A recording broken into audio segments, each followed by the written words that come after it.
It all started about 65 million years ago.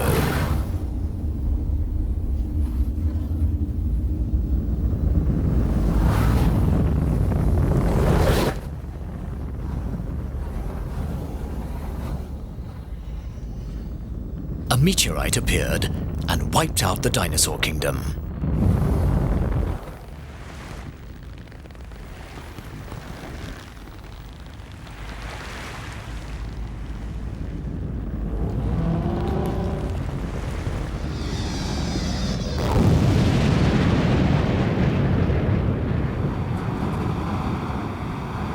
Blackout. Under the impact of the meteorite, the air was filled with small particles of dust, and the Earth, deprived from the heat of the sun, was cooled down instantaneously. It was the beginning of a long glacial period and the end of the giant reptiles. Ice and dust covered the bodies of the largest creatures ever known to Earth.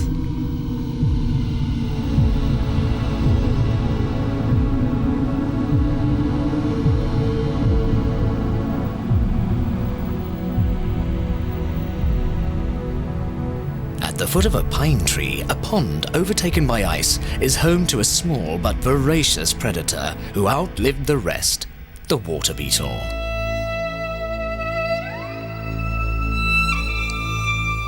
The cold water slowed down his metabolism. His vital functions are reduced to a minimum, and immobile, he is forced to live off the oxygen reserves in his abdomen.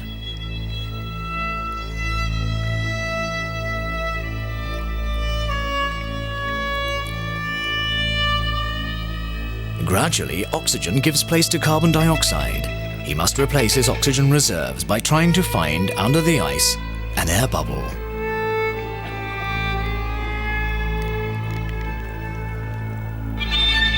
Thanks to this incredible system of hibernation, water beetles survive the glacial period and the long wait for spring. To this day, they wait in exactly the same way. The ice melts slowly away, gradually bringing the pond out into the open.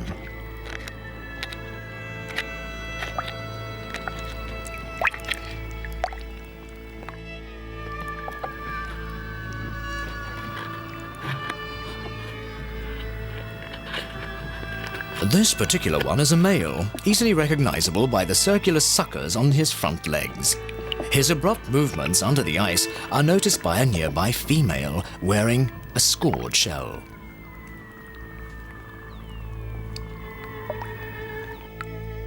Being male or female, the fight is equal.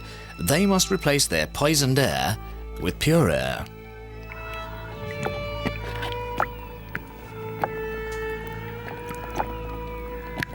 Thus begins a contemporary story with insects for actors, whose ancestors date back to prehistoric times, the era of the dinosaurs.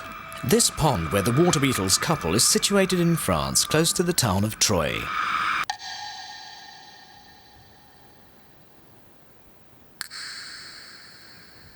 February. The ice has melted away, evaporating into the air, and the excess humidity is shown by the sheet of mist covering the surface of the water. The sun's rays barely penetrate the water's depth due to this natural barrier.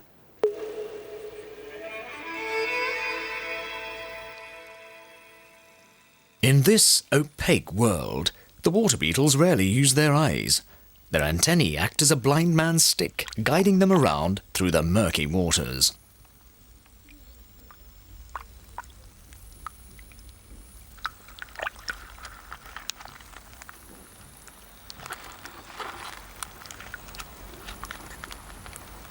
As the water warms up, the beetles become more active, especially the female. Her eggs were fertilized last summer, and she has kept them throughout the winter. She waits for the warmth before laying. By means of her adapted oviposa, she lays her eggs on stalks of water iris.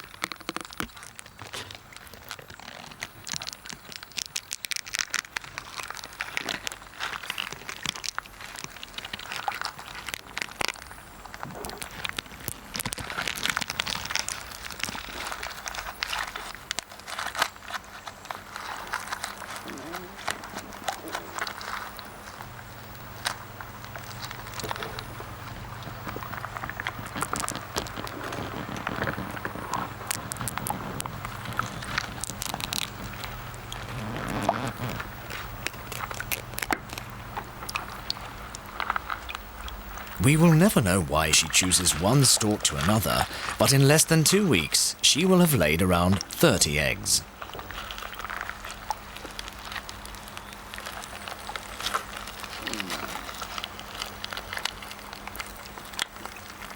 Once anchored to the stalks, the eggs receive their air through photosynthesis of the host plant, but with little sunlight entering the pond, photosynthesis is limited, thus slowing down their development. The coming warm weather will soon clear away the mist, bringing back their natural speed of growth.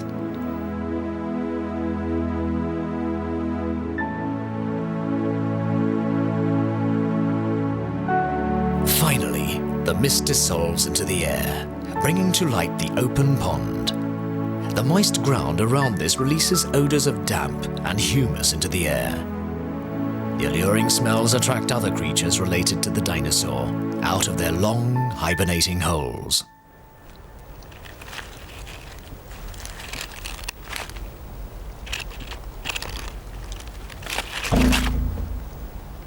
After 6 months of slumber, the red frog has one thing in mind: to have a good bath.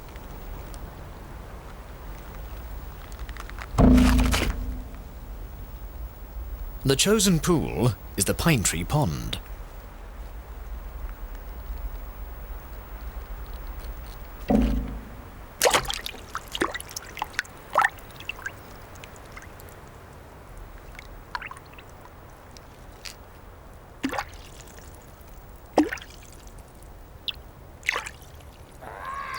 Awakened from his slumber by the frog's motions, another creature from prehistoric times shows face: the newt.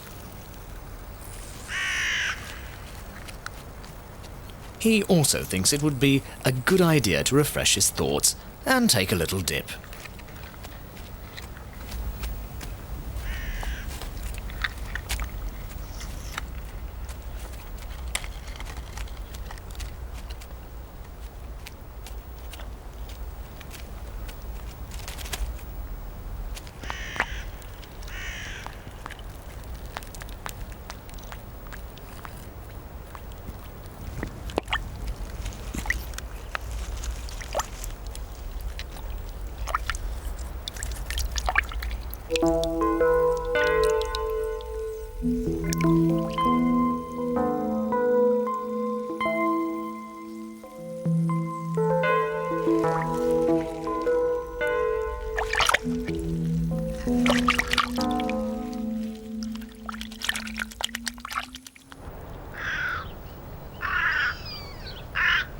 The sun's rays heat the pond at full blow. The temperature of the water keeps rising.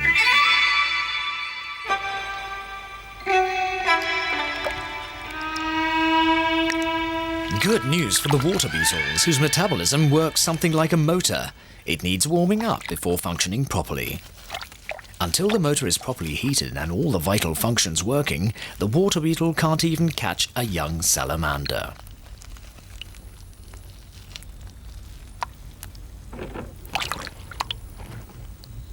Oops, missed it this time. Not for long, though. The male water beetle is going to let off some steam on his partner, who is just as apathetic. This time, it's not to overcome his hunger, but to satisfy an urging sexual desire. What seems like a savage attack is nothing but foreplay before breeding. He holds onto his partner by means of his suckers. The female, afraid of dying asphyxiated, avoids any excess movement which could cost her oxygen reserves. For over 3 hours, the male grips his drowsy partner.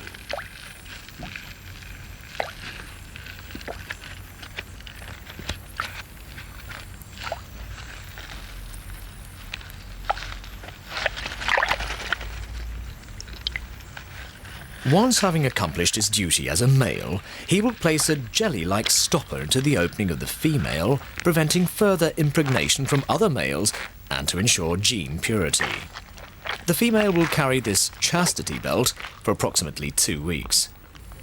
Not far off, a male newt is aroused by this frenzy of lovemaking and has started his own preparations. In a cream jacket with black spots, he must impress his lady. Their eyes meet. and all is clear. It's time for some acrobatics.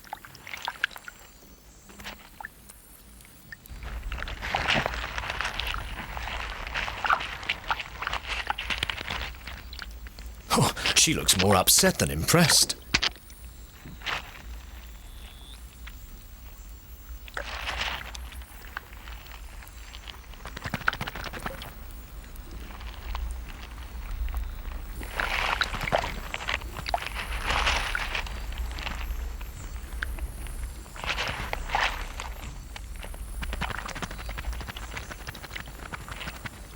Unfortunately, she remains insensitive to the most explicit gestures.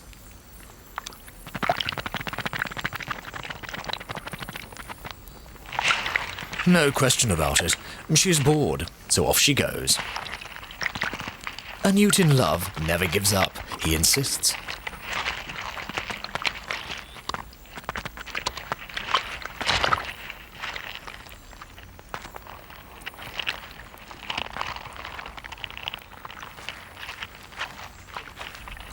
Until there is no point in going on.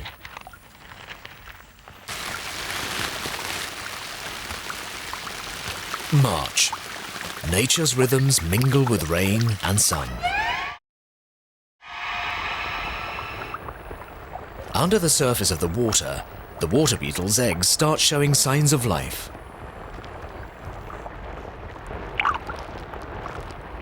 Their movements attract an opportunist mollusk, the marsh limnae. An uncovered egg is a delicacy not to be missed. The marsh limnaes are equipped with lungs and need to come up to the surface of the water to replenish their air supply. They hold their breath whilst trapezing along the iris stalks in search of an easy catch.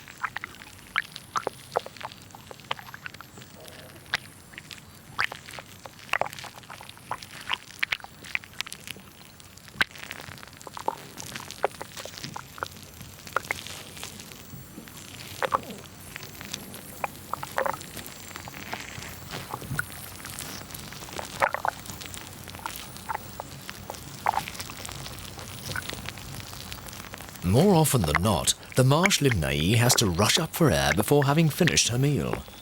The punctured eggs she abandons are soon taken over by bacteria. A corpse, water, and sunlight, an attractive home place for spirillum, who colonize this raw meat. Eggs which survive predation from both the marsh limnae and bacteria will soon be able to hatch.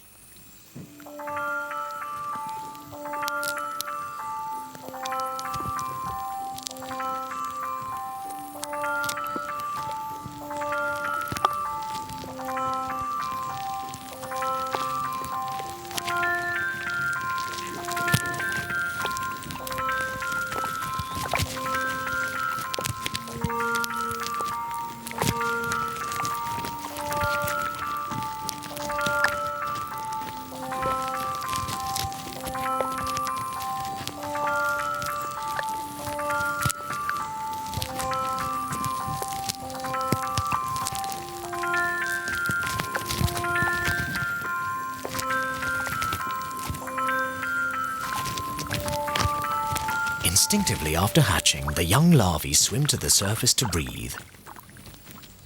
They're equipped with a pair of small flaps which have a double role, the exchange of gas, and to keep them floating on the surface of the water.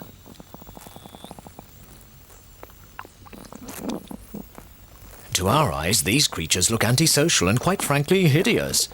But of what use are our beauty criteria to this microcosmos world? These translucid creatures will have to overcome many an obstacle to survive their first days, which is more than cause for admiration. This one is the first one to see daylight. Let's call her number 1.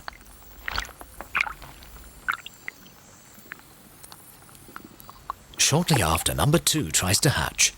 Since the laying of the eggs, the stalk has slowly deformed in shape. Oh, number 2 is in trouble. Its legs and claws are stuck. She's not the only one. Number 4 and 5 cannot get themselves free either. They are stuck at the abdomen. With a tremendous effort, number 2 manages to free its legs. Numbers 4 and 5 are struggling to do the same.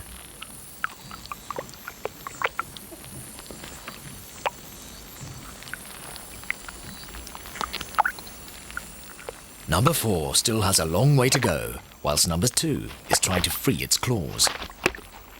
Let's summarize the situation. Number 5 is stuck at the level of its abdomen, as is number 4. Number 2 is stuck by its claws.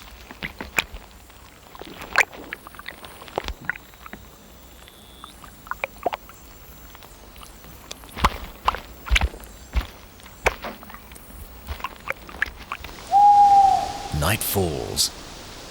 Numbers 2, 4 and 5 still fight to set themselves free. In the moonlight, number 3 hatches.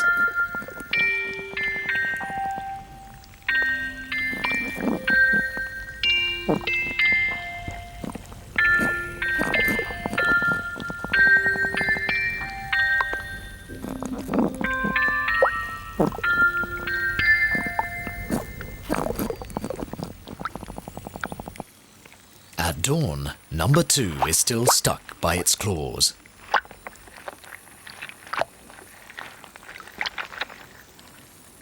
Number 4 is partially free. And number 5 is still asleep.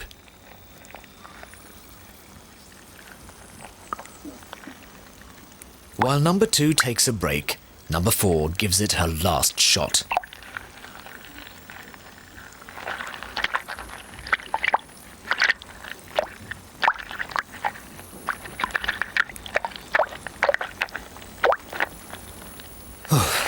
Exhausted by such an effort, number 4 hasn't got the energy to swim to the surface.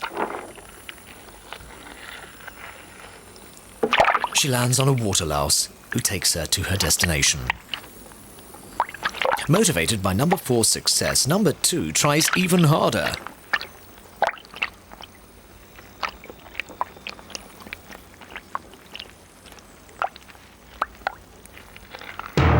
All in vain, she dies through asphyxiation. On the other hand, number 5 kept at it patiently, which obviously did the trick. The cleaning up squad comes into action. Bloodworms. These tireless dustbin creatures in red uniforms are at the base of the tropical food chain. They transform organic debris into energy.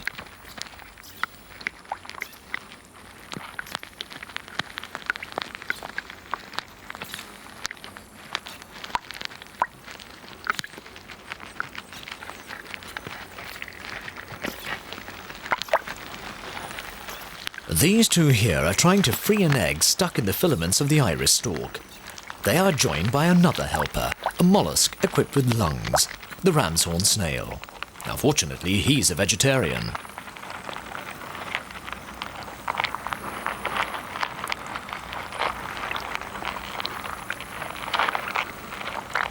Thanks to the group sweeping up, the future number 6 will be able to hatch with no problem.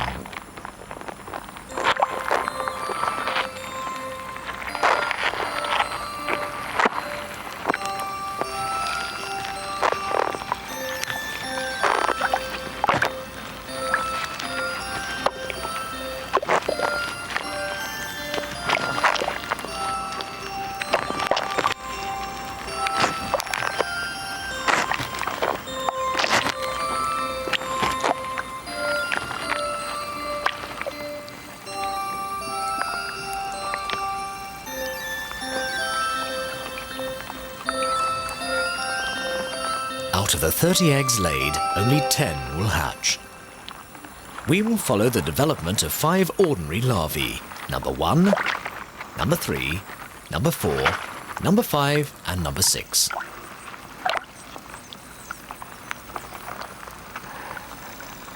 Now during this time, our male water beetle has lost track of his partner. She's definitely out of sight.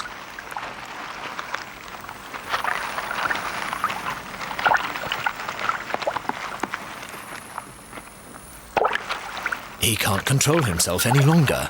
With no female interested in him, he liberates his sperm into the water alone.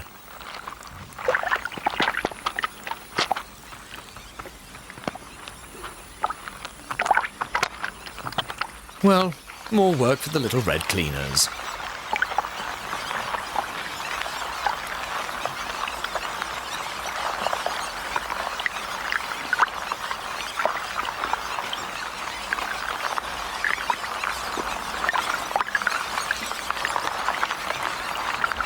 Left to eat all day long, the bloodworms have proliferated.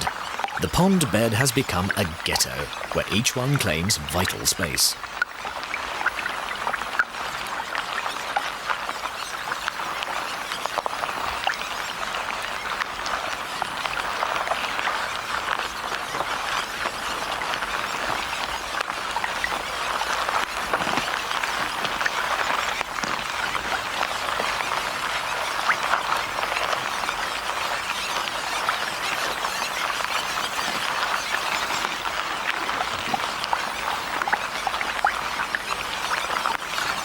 On the verge of this territory, number 4 has found a prey.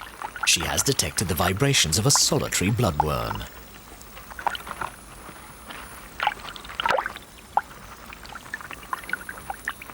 Face to face with its predator, the bloodworm has only one choice: to bury itself in the mud. The larvae is able to detect the twisting and turning of the bloodworm so as to precisely detect its position. This one has no way of burying itself under a pile of pebble.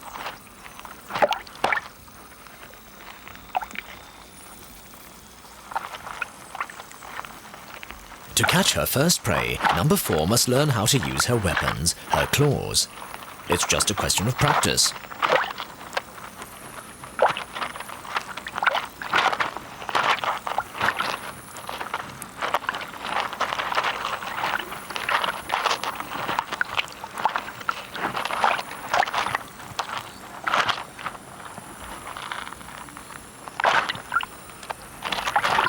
Number 4 has just discovered that her claws are not enough to immobilize the victim, but that it also has a chemical weapon at its disposal.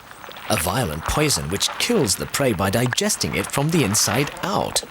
When the poison has done its work, the predator just needs to suck up the juice.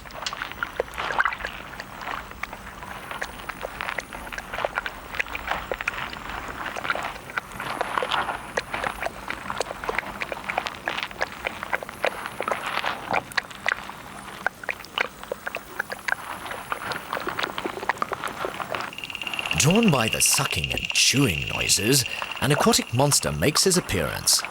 We'll call him the Green Giant for the moment and watch what's going to happen.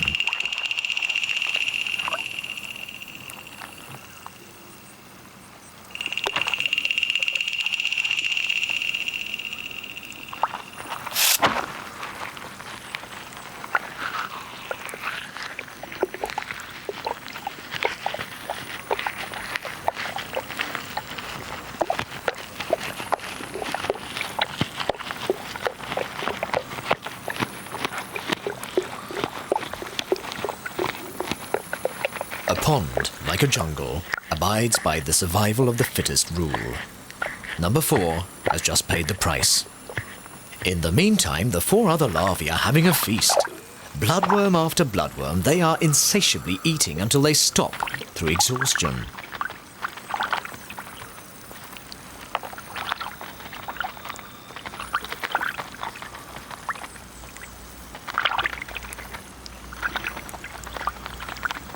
Sometimes they're forced to stop for a pause. Number 1 detects some strange vibrations coming from below.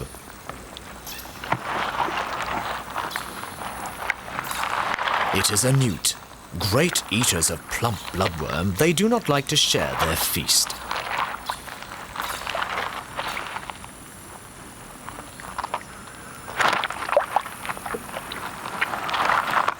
The tragic fate of number 4 seems to have taught his sisters a lesson. Never fight anyone bigger than yourself. That's the golden rule. It's better to run away than to take useless risks.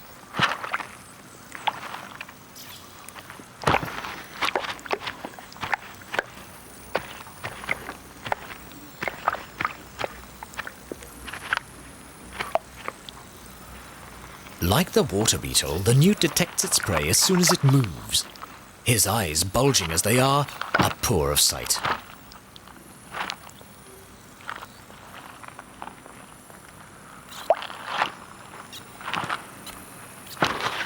They are there for another reason. Newts haven't a tongue and have problems swallowing. This is where their eyes come into use. When the newt closes its eyes, these fall back into their sockets in the back of the head, thus projecting the food into their boneless mouths, down into their stomachs.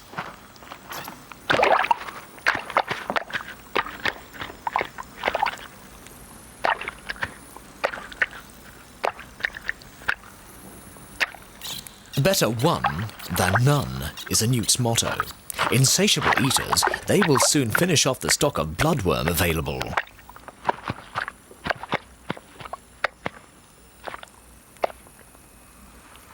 Fortunately, there will be soon new arrivals. A red frog is laid in the shadow of the pine tree, close to 10,000 eggs, if not more. Each egg will produce a larvae of not more than 1 millimeter long.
End of March.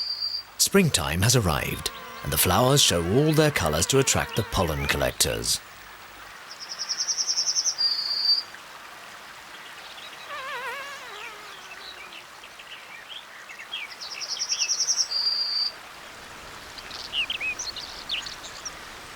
The pine tree pond has gone down in water level. A race against the clock is set for the water beetle larvae. Number 6 is 8 days old. Having indulged in bloodworm over the last days, she can barely fit into her shell. If all goes well, it will take her 1 hour to get rid of this tight corset. Under peril of dying asphyxiated, everything should run smoothly since it is all done underwater, without breathing.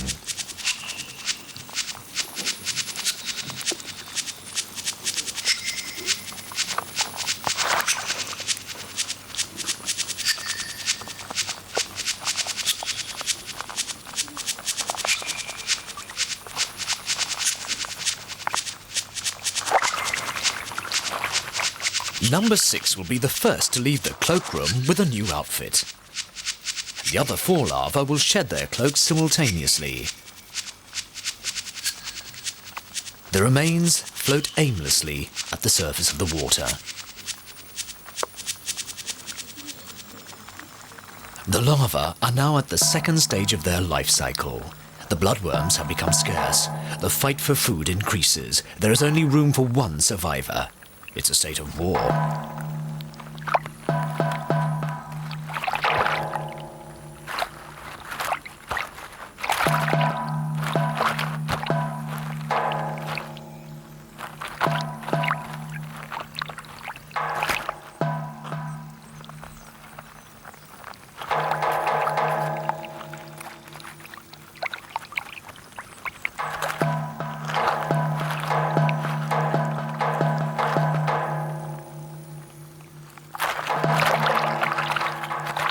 Oof, number 5 has been bitten by number 3. She tries to get rid of the poison injected into her abdomen. Overtaken by her urge to get rid of the poison, number 5 has forgotten to keep guard. Number 3 comes back for more.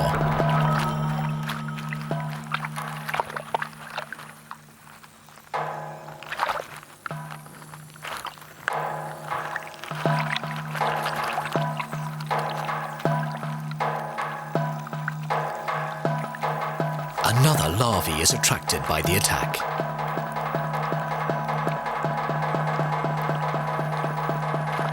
It is number 6, starving like the rest. In order to survive, they have to kill, even if it means killing one of their own. It is of no importance. The sacrifice of number 5 means that the rest of the larvae may be saved from starvation.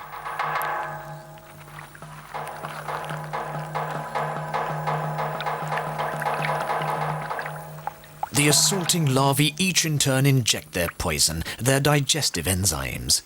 As with the bloodworm, the enzyme liquefies the victim. The two attackers suck up this pre-digested soup.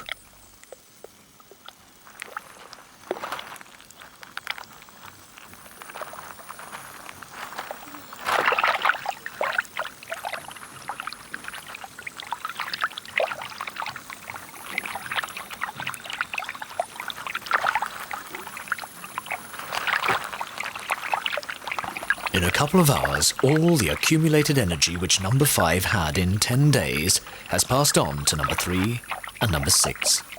By practicing acts of cannibalism, the water beetle larvae are ensured of having at close food reserves which they can digest totally.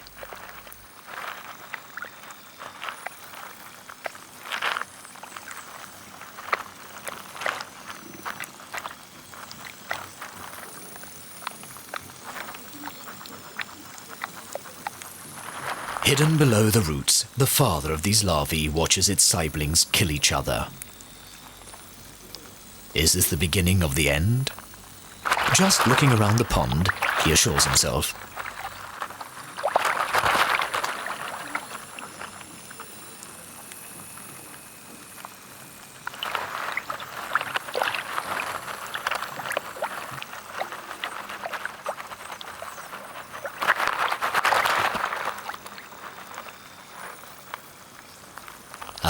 Without a doubt, all the larvae have molted and are strong enough to impose their own laws.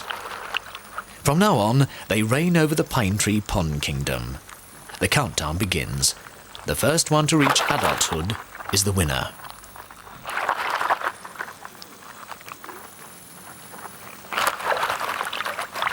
The male water beetle is no longer master of the pond. His siblings now attack one of the last possible meals, tadpoles.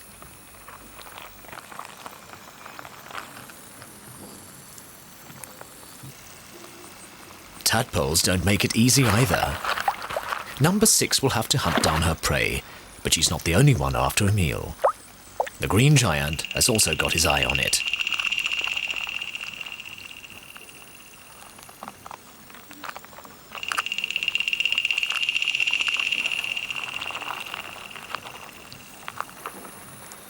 Too slow, green giant.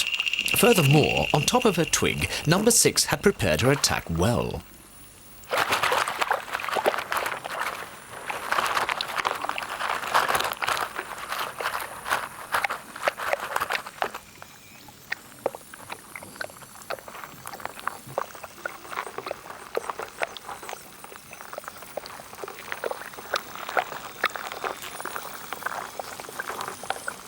After having eaten half of number 5 and a whole tadpole, number 6 is in a strong position to win. Her belly filled to the full, she will be able to go through to the third phase of her development. There's still time, but the water is evaporating quickly. A few inches separate the surface from the bottom of the pond.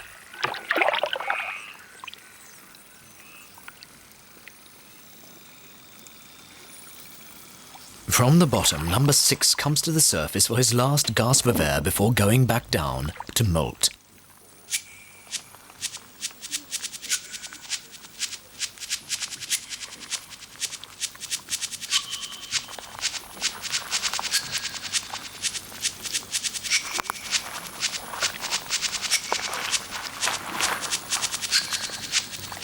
The molting goes on and on. For number 6, it's just routine. Even if she loses a bit of her poison under the effort of getting rid of her shell, it only takes her 10 minutes to complete her underwater striptease.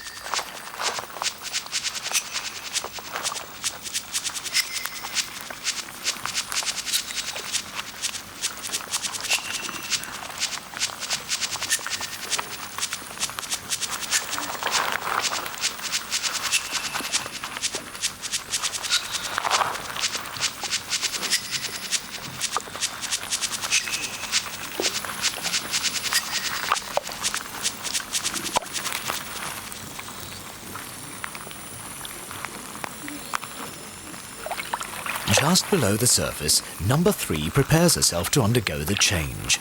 That is, if aggressive number 1 allows her to. Having been left out of the feast over number 5, number 1 is hungry and obviously ready to catch up on lost weight.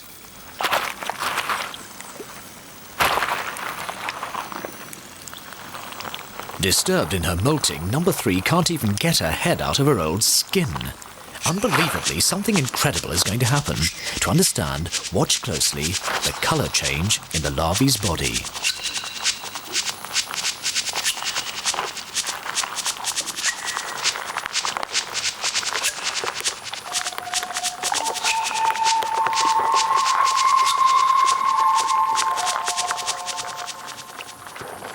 Instant death. Number 3 poisoned herself. Number 6 is the only one to reach phase 3. She is now the Invincible.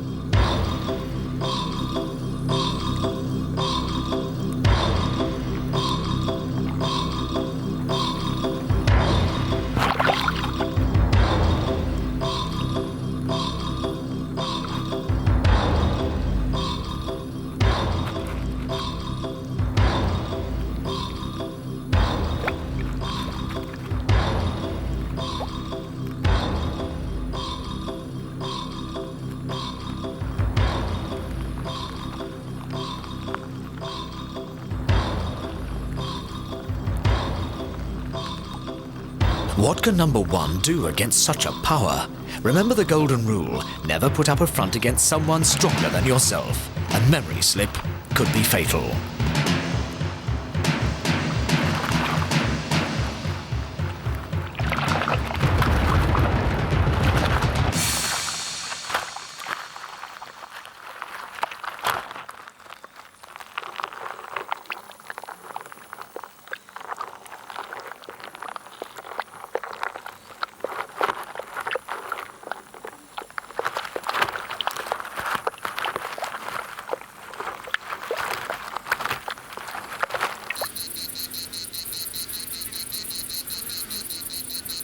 May. The heat grows and the evaporation accelerates. The dew rapidly disappears into thin air.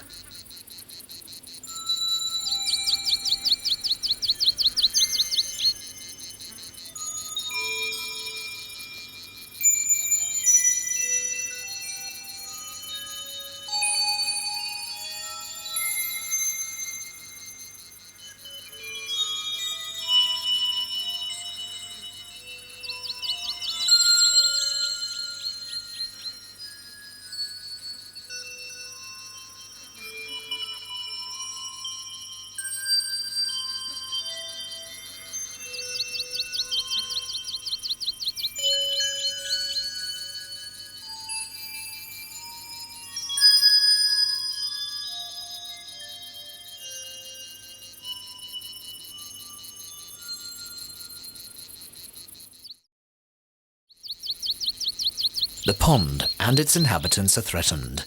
There's barely any water left. In the few inches still left, a miracle. A bloodworm has survived. His destiny is quite uncertain.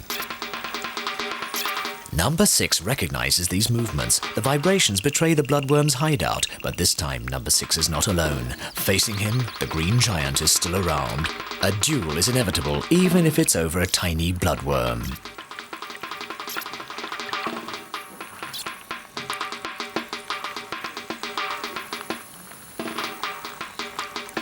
Number 6 tries to go around her rival to try to reach the bloodworm before him.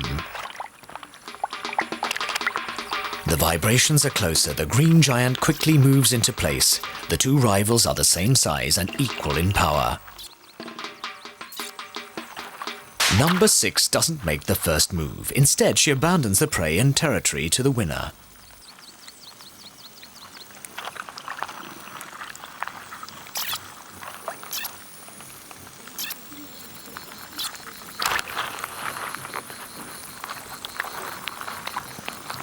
The green giant managed to replenish its reserves just in time before the pond dries out. Coming out of the water, he will reveal to us his real identity.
The green giant was no more and no less than the larvae of a dragonfly.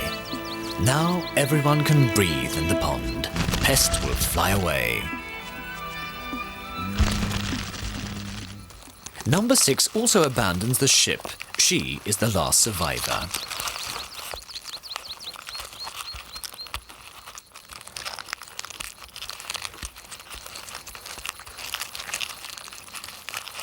She searches for a crevice in the earth to dig her chamber.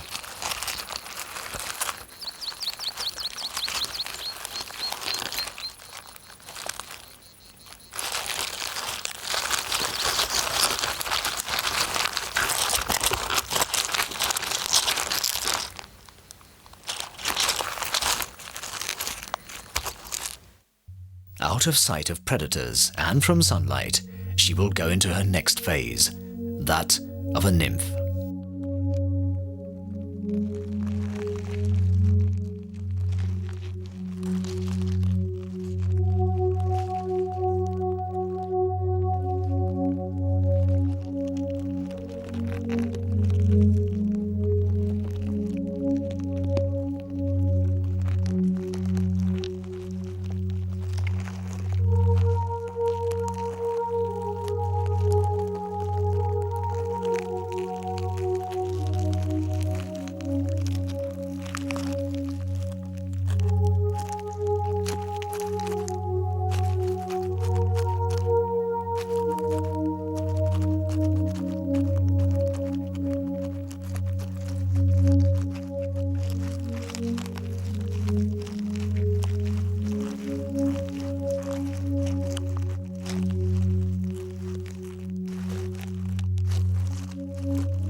After 1 month of fasting, this nymph must still hold tight for another couple of weeks for the colour of its wings.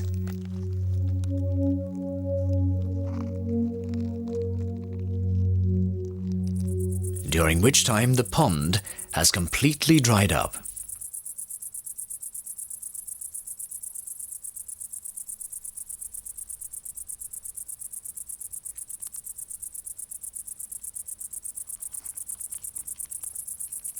Number 6 leaves her hideout. It is a female.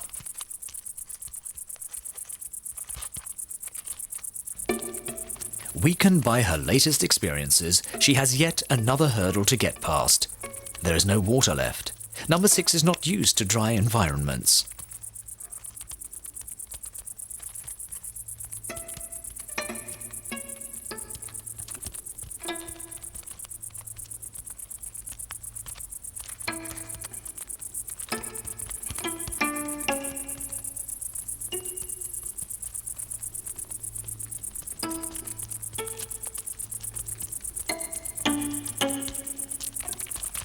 There is only one way out.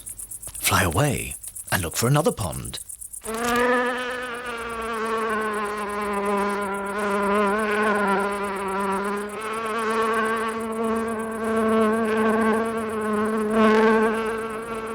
Now, as we've said before, the water beetle is short-sighted and colourblind. Due to this, collision is always a risk. She searches for reflections, which normally means water.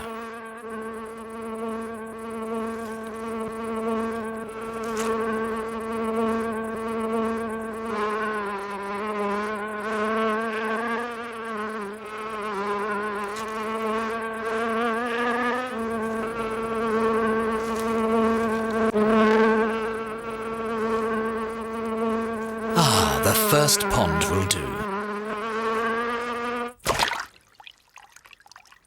Now this pond is covered in duckweed, usual in stagnant waters, as well as having some strange inhabitants.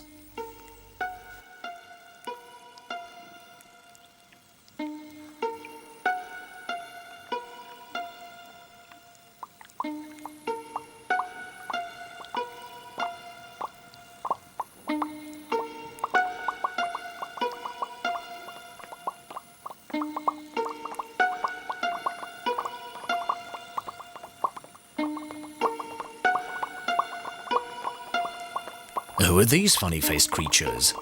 Tadpoles, who've reached their final development stage.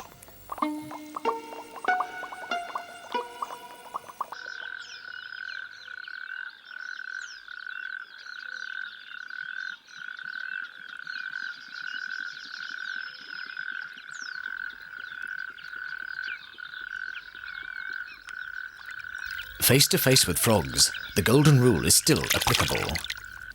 Better not insist in confrontation and find somewhere else to play, deeper below.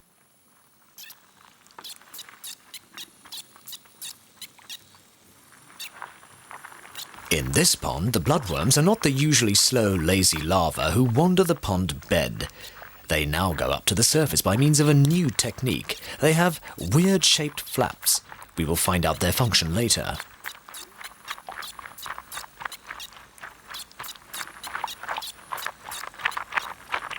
The order of events is chronological. First, the bloodworm goes up to the surface covered in duckweed. It uses its flaps to keep him afloat at the surface. Then,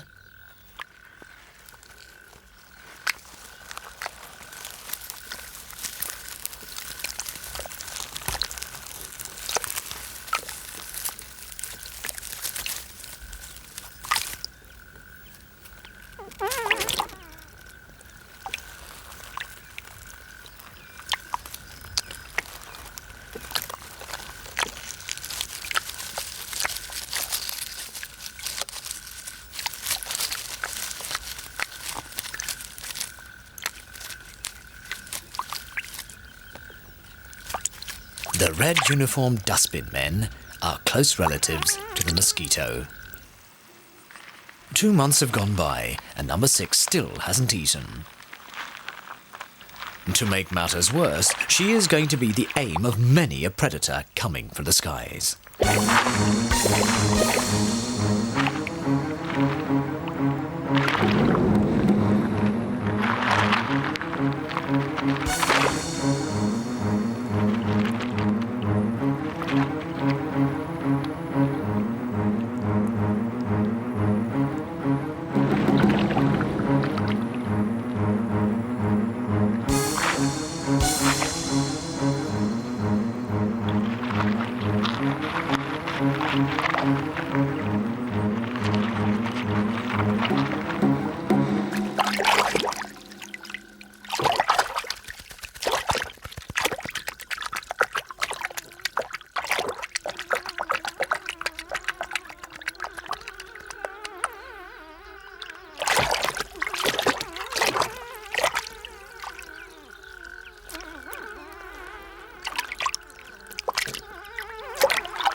The waders. Not around during the dinosaur dynasty, these enemies are today known as the egret, the heron, and the spoonbill. For a water beetle, it's better to be out of the way of these modern exterminators.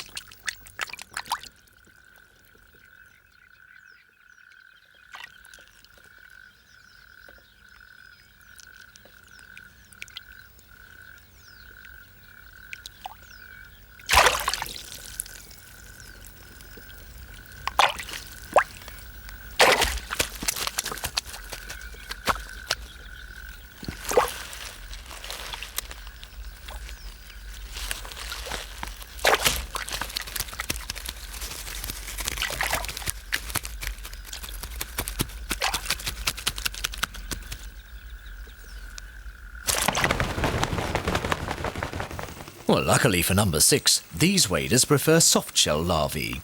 Nevertheless, it is the end of summer and she still has had nothing to eat. One way to forget one's hunger is to take one long last gasp and hibernate. Once woken in springtime, the queen of the pine tree pond will be able to pass on her priceless experience to her descendants. Survive at all costs. Meanwhile, she's probably dreaming of a world populated by millions of ready-to-eat prey, where green giants fly away every day.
The Amazon jungle, one of the world's richest natural environments. This ecosystem is itself a sort of giant organism made up of numerous layers, from the dense forest canopy right down to the waterlogged soil.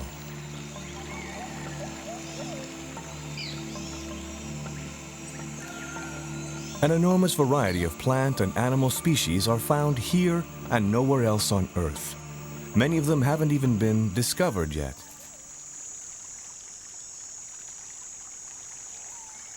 The Kaw Mountain Forest in French Guiana is bursting with life. Forest neighbors fear and fight one another, avoid or ignore other species, are born and die every instant.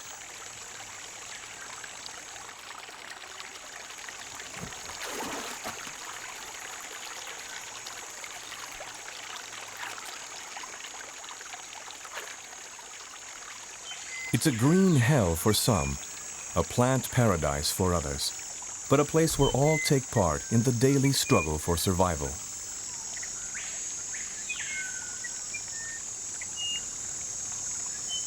Relationships are constantly shifting as species prey and are preyed upon in the time-honored law of the jungle.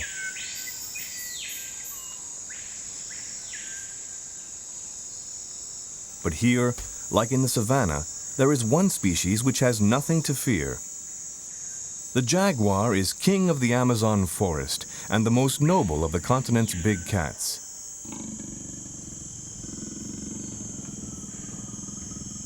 However, this feline shares his domain with another species, perhaps even more fearsome, the Eciton ants.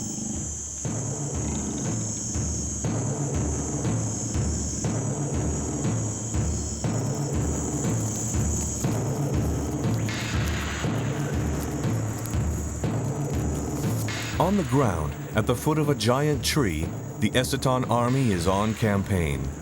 These thousands of ants are all sisters, daughters of the same mother, their queen.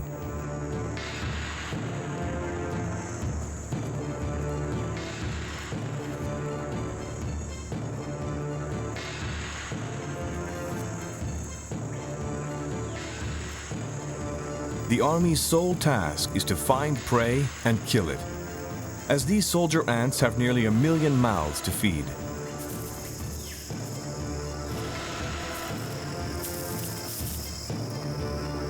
The Eciton have a tried and tested battle tactic, the steamroller strategy. A great battalion spreads out along a front line stretching some 20 meters, and the successive lines of soldiers catch small animals by surprise. It's certain death for those that can't move quickly or don't have a solid shell.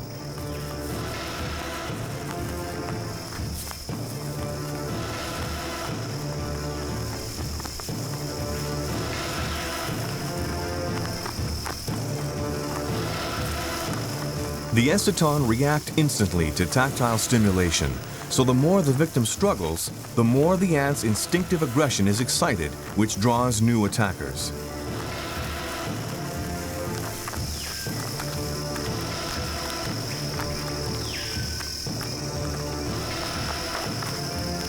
There are few insects that manage to escape the ant's grasp once attacked.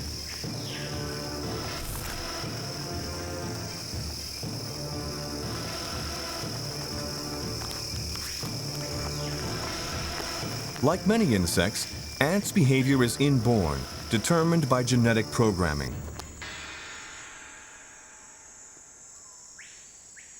However, mammals are different. This young jaguar is nearly 2 months old, but it still lives by its mother's side, as it must be taught everything before it's able to fend for itself. As yet, the young cub has not learned how to hunt, but for the other forest dwellers, it still represents a potential threat.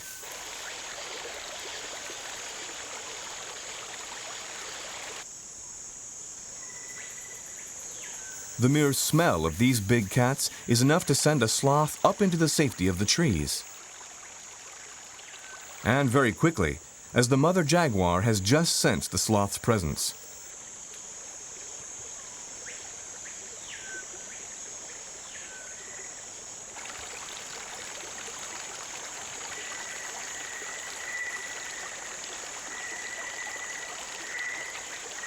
The cub is curious about everything that moves and still oblivious to the dangers of the forest.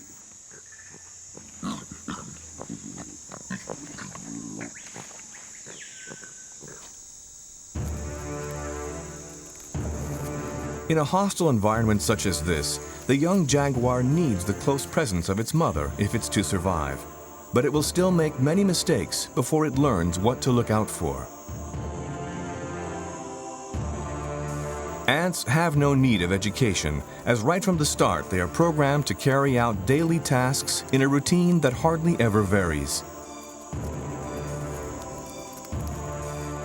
Mornings are devoted to hunting, and bit by bit the spoils are carried back to the nest.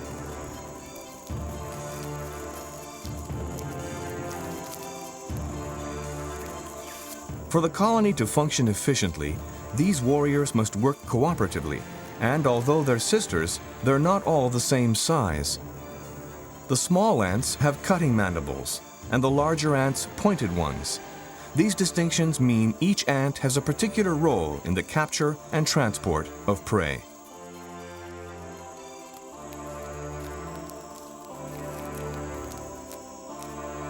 By afternoon, the Eciton have begun heading back to the nest.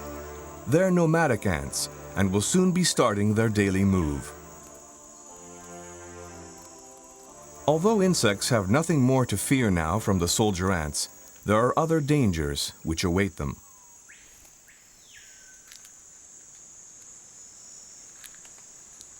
Fortunately for the Callichroma, it's equipped with a very tough shell, which discourages the Nephile. Under the tree canopy, towards the end of the afternoon, the forest seems calm.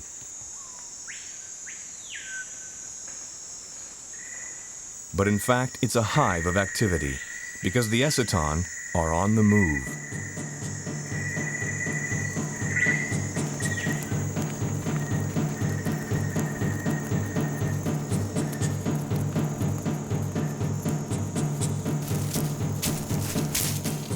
The jaguar cub has awoken from its siesta.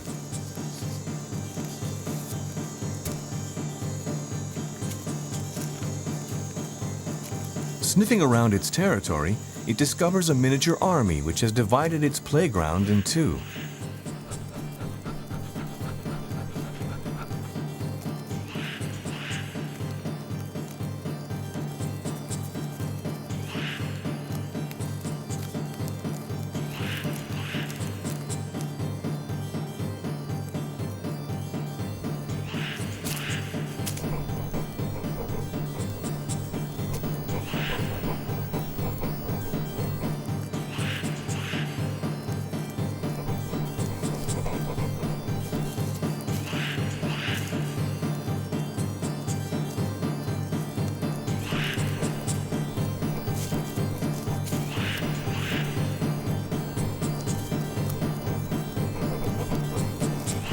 The parade seems never-ending.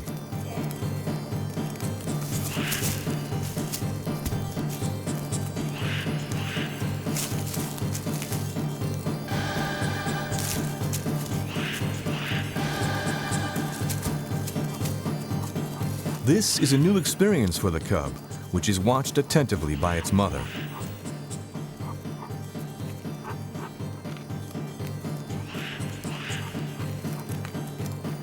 While enriching, it's also painful because Eciton ants carry a sting and powerful venom, which they use freely, but especially should their egg nest be challenged.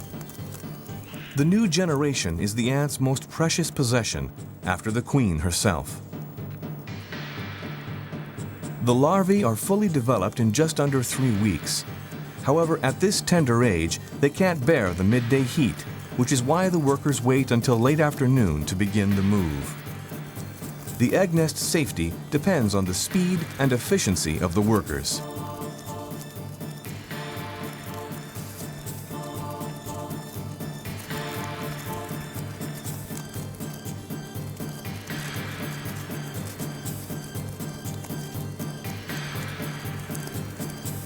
The activity of the whole colony is directed towards moving as quickly as possible.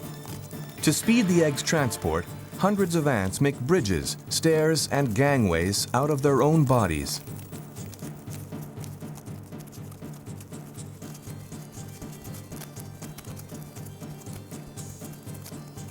These ants are capable of moving in spurts of up to 1 kilometer an hour, the equivalent of 150 kilometers an hour for man. It's vital they find a new bivouac site before nightfall.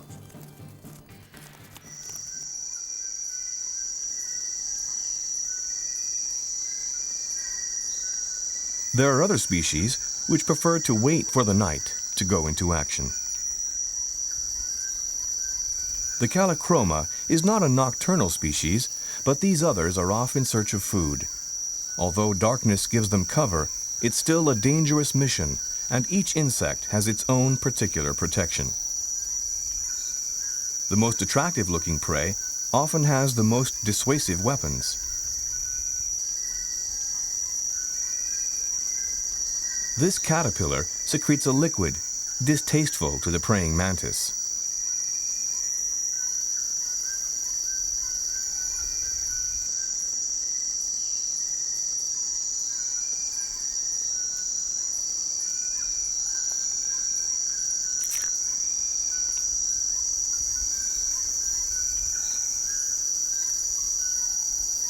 The caterpillar is safe, and the mantis will have to find another, less offensive victim.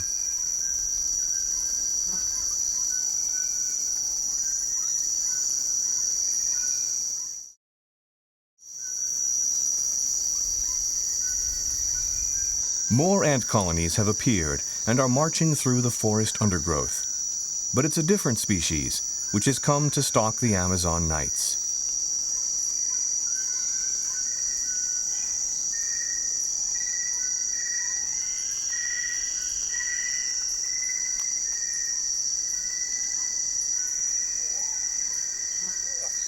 Certain animals, like this toad and grasshopper, spend the day hiding under camouflage.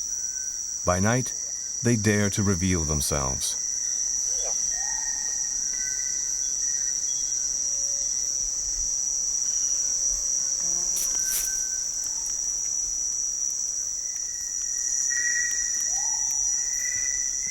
It may seem surprising, but ants are active in even greater numbers by night than by day. These monster ants, the Periponera, are 3 centimeters long, and just a couple of their stings are enough to kill a man. The praying mantis is careful not to approach them.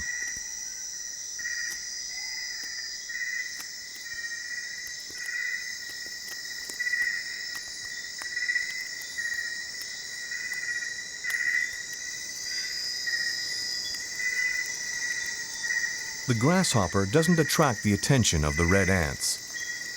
They're too busy carrying their strange loads.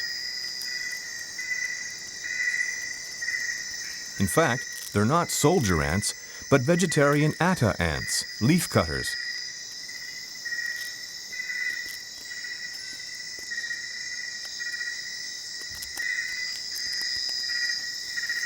The cutter ants are helped by smaller ants, which prevent parasitic flies from laying eggs on the leaves.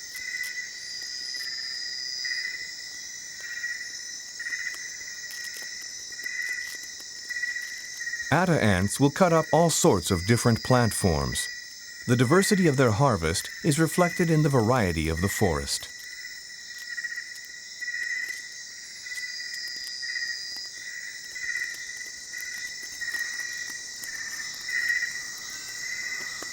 Unlike the nomadic eciton ants, atta ants are sedentary. They always use the same familiar paths between their feeding grounds and their underground nest. Over the years, they've marked these routes with pheromones, smelly secretions which act as signposts. Using this system of marking, the atta ants have built up a whole network of roads through the heart of the forest.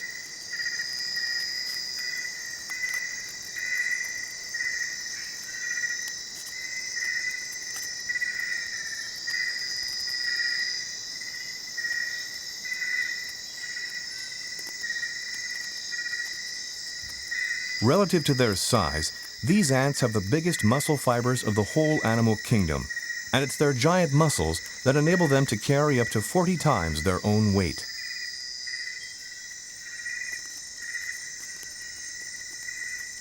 The Atta's strength is mirrored by their endurance. In just one night, bushes, even entire trees, can be completely defoliated.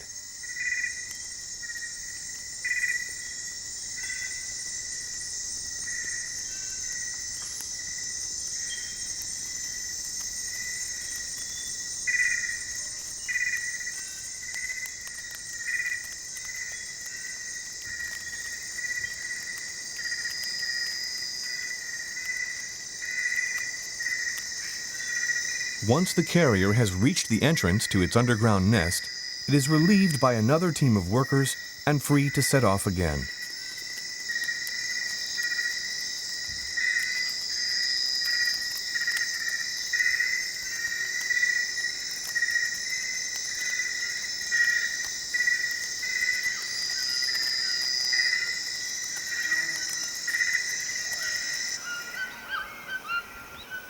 Near the Essiton bivouac, the ants are still not very active.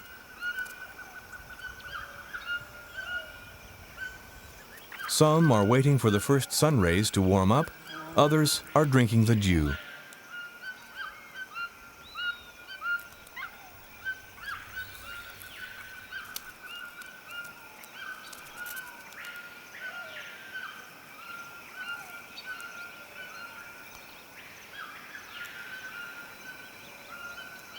Many insects start their day by washing and cleaning themselves.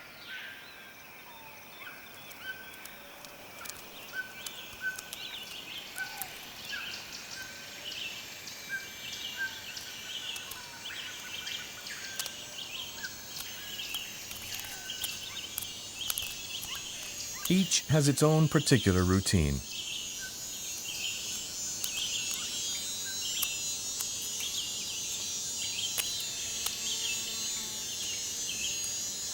While reptiles need the morning sun to kickstart their metabolism. In the tropics, the thermometer climbs quickly, and in just a short while, these cold-blooded creatures are awake and ready for action. Atta City is buried a meter beneath the surface. The ants have all returned to the colony, but not to rest. Even though they've worked throughout the night, the leafcutters are still busy in their underground garden. These ants carry some 10 kilos of leaves back to their nest every night. The plant matter is chopped, chewed, and ground up into a compost, which the ants use to grow mushrooms. It's the mushrooms which serve as a food source for the larvae and worker ants. The young are raised in the production sites, with 100 or so chambers scattered throughout the underground city. The workers gather small bundles of fungal fibers to feed the larvae. Atta ants have different tasks according to their size. The smallest can get into the tiniest corners of the mushroom beds, while the bigger ants act as sentries, keeping watch over the galleries and nest entries.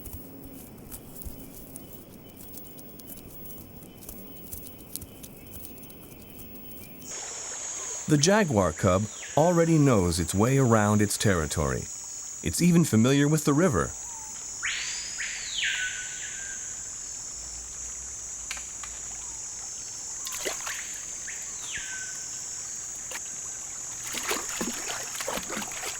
Jaguars are skilled swimmers, and they love water. They're often to be found stalking the forest's many riverbanks.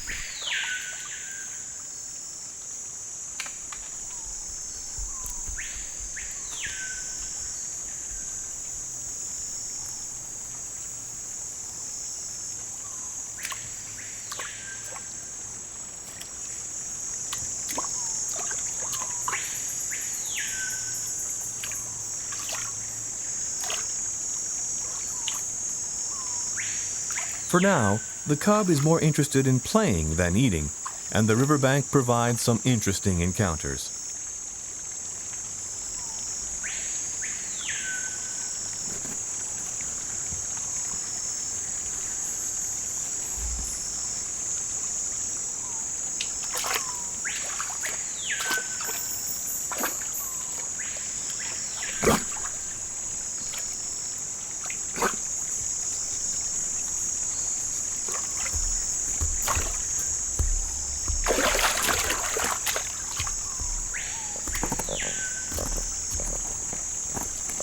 The tortoise doesn't respond to the jaguar's playful advances.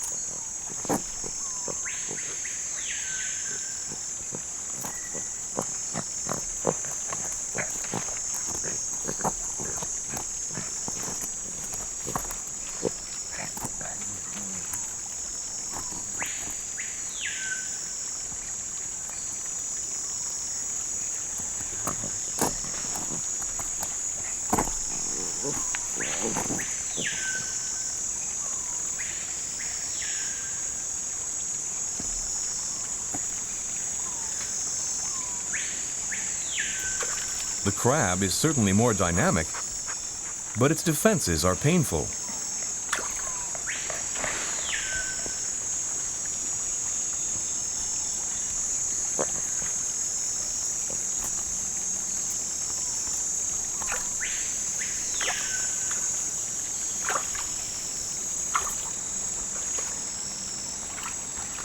So the stoic tortoise will be victimized again.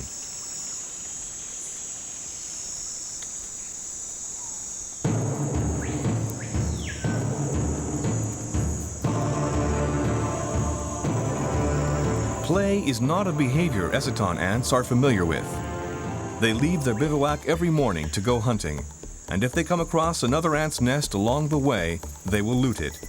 These larvae are nourishing and easy to carry. The Eciton don't kill them. Instead, they are stored for several days in case of rain, as the ants are unable to hunt when it's wet.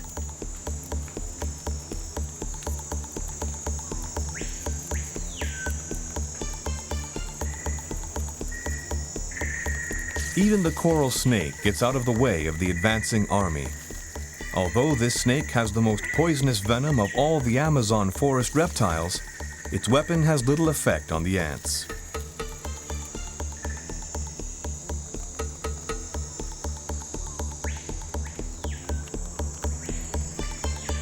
Instead of escaping, some species try to camouflage themselves.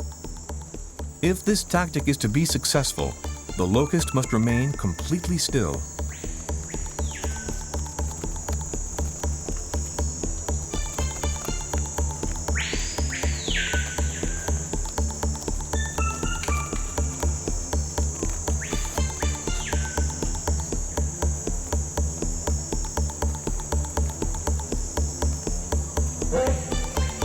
The Callichroma is unable to keep motionless. It shifts its legs and antennae and draws the ant's attention.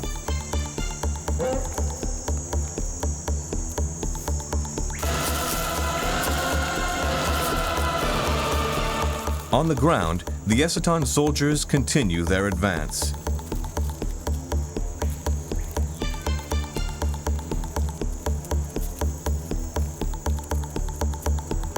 But for now, their presence hasn't stopped the Callichroma from pursuing its goal in life, to find a mate.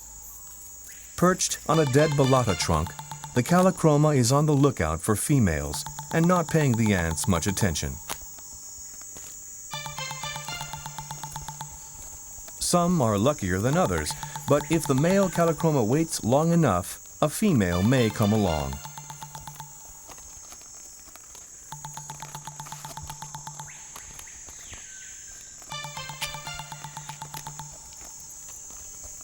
However, competition is fierce, and the ants are dangerously close.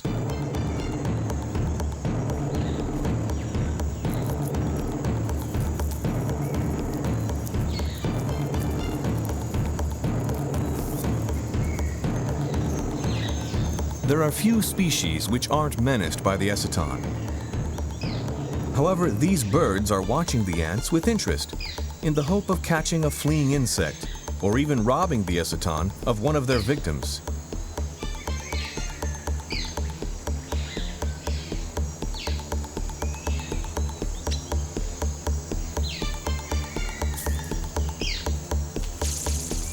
Other opportunists wait for the camouflage specialists to make a fatal mistake and reveal themselves. That's what this liana snake is up to.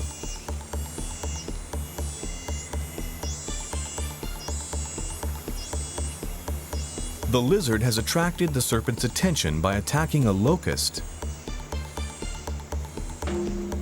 And the prospect of a meal of locust-stuffed lizard is worth approaching carefully.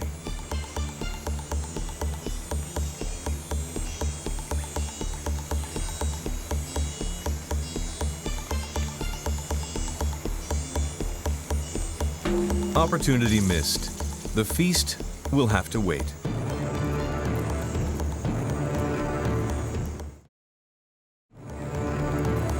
This new raid has lasted nearly 4 hours and resulted in between 1,500 and 2,000 victims.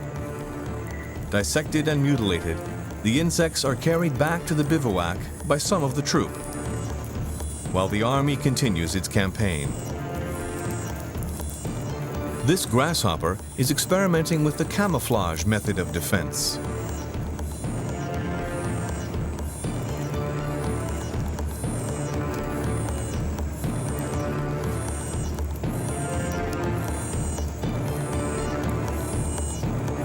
The julid, a type of myriapod, is saved by its foul-smelling secretions.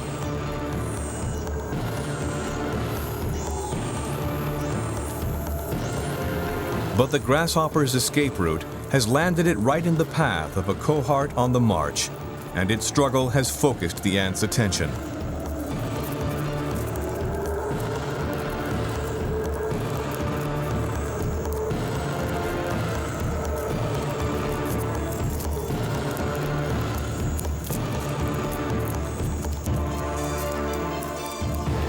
The hunt has come to an abrupt end, and in just a few minutes, the army makes a sharp turn and doubles back on itself.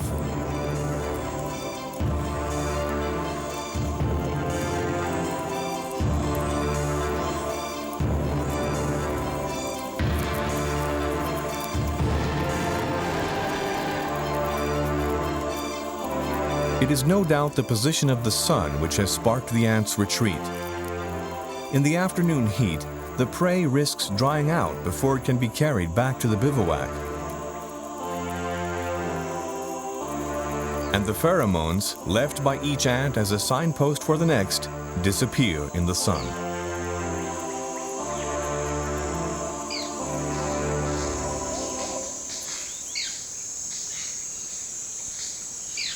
At the bivouac, several hundreds of thousands of Eciton are gathered to protect the queen and the egg nest, which is installed in the heart of the ants' organization.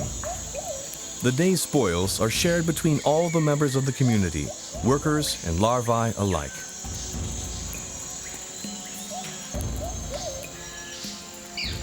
The bivouac has been set up at the foot of a giant tree, a perfect site during dry weather. But the dry season is drawing to a close, and a storm is approaching.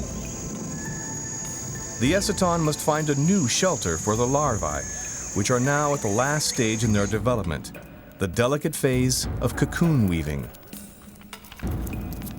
After a quick site inspection, the ants opt for an underground hollow, and the workers begin immediately transferring their egg nest.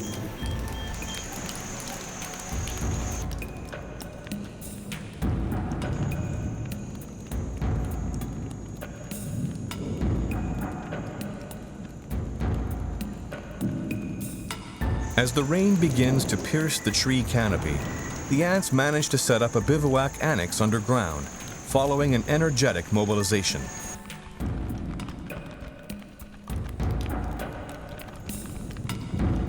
This is a real nursery, where the larvae can weave their cocoons under the guard of more mature ants.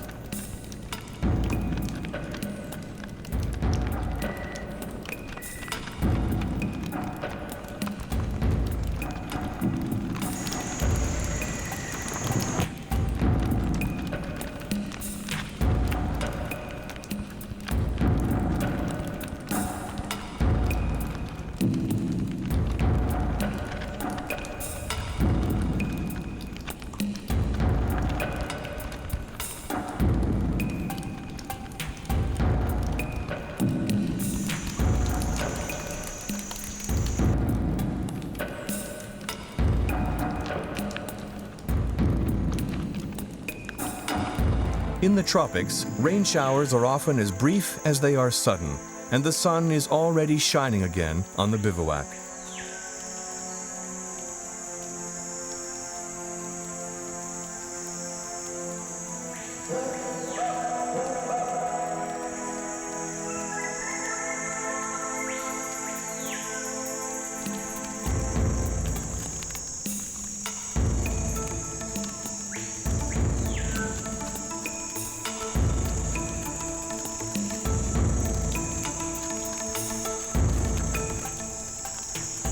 The hunters, caught out in the rain, are making their way back to the colony. Meanwhile, underground, most of the larvae have already finished weaving their cocoons.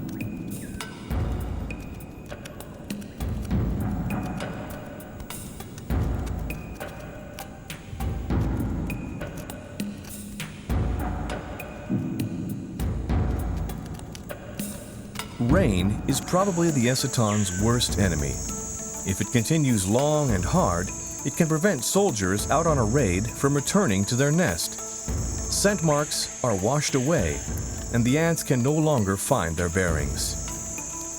During the rainy season, it's not unusual to see small colonies of eciton ants wandering around the forest floor, looking for their nests.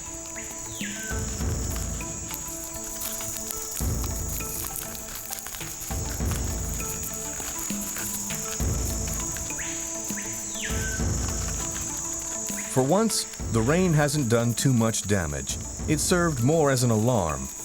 Most of the colony has gone in search of a new bivouac site, which is better sheltered.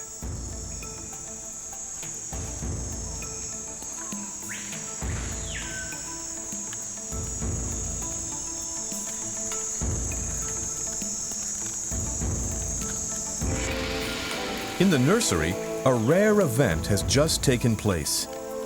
An unusually large ant has just broken out of its cocoon. It's a young queen. This ant gives off certain pheromones which encourage workers to take particular care of her. Although competing eciton queens fight each other, it's not a physical combat like bees. Instead, they use their pheromones to try to draw the most number of followers.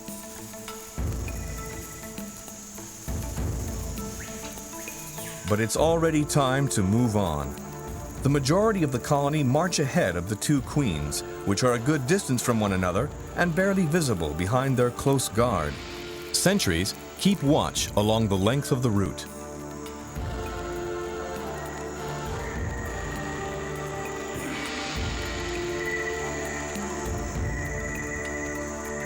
The right of precedence is respected, and the queen mother marches ahead of her daughter. But these daily migrations have damaged her feet, and she can't move quickly.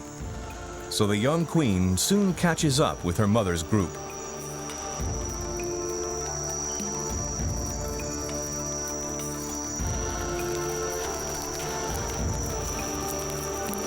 The proximity of the two queens and the intermingling of pheromones confuses the ant escort. The procession stops suddenly in disarray.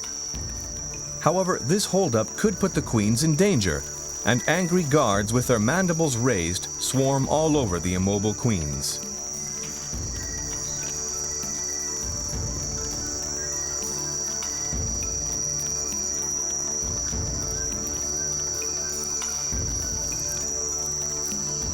The sun is setting, and the ants must move on and set up the next bivouac before nightfall.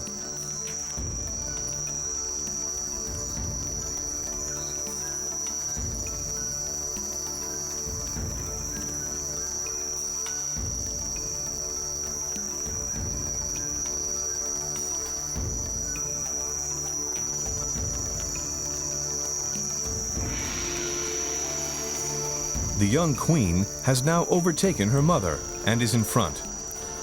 The enormous bunch of ants splits up as a majority move to join the new queen's procession.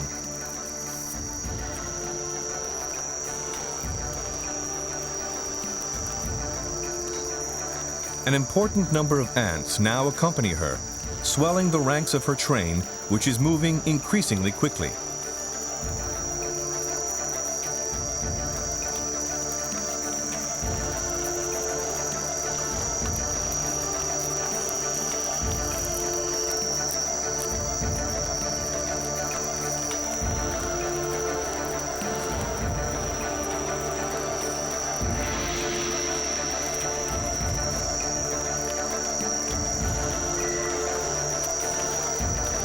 Any insect which makes the mistake of getting too close to the escort is immediately attacked.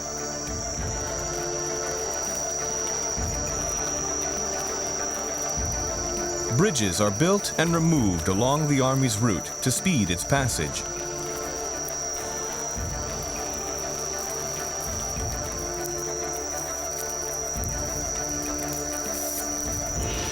It's now too late for the other colony to follow behind. The cohort loyal to the old queen turns back towards yesterday's camp, which is still quite nearby.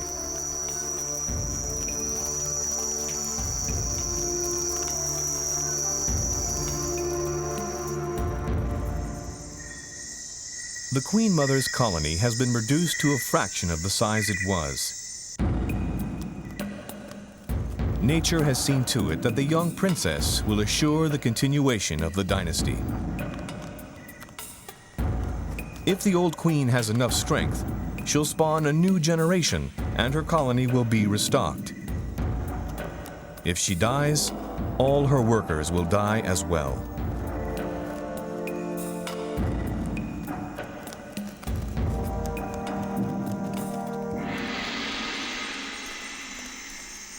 Night or day, whether animals live alone or in colonies, individuals must ensure the survival of their genes if the species is to perpetuate.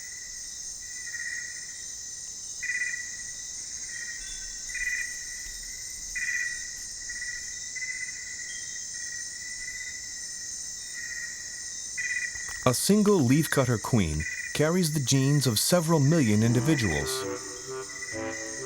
The worker's priority is to feed the new generation and thereby ensure the queen has a sufficient number of followers to serve and protect her.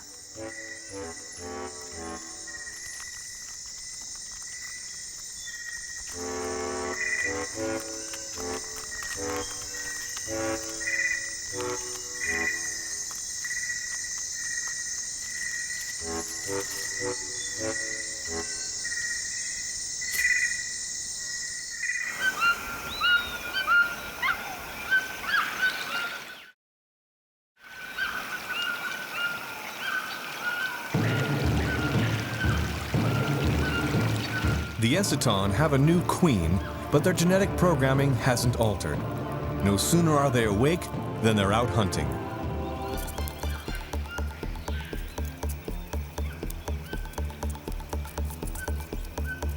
The Eciton are not a threat for the iguana. In fact, the ants do the reptile a service by ridding it of the parasites lodged between its scales. The Eciton squadron has reached the galleries which access the Attis nest.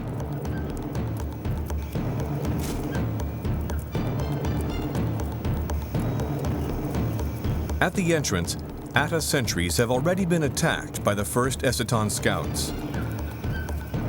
Soldiers invade the galleries, but a pheromone emitted by the Attis sentries alerts the rest of the colony.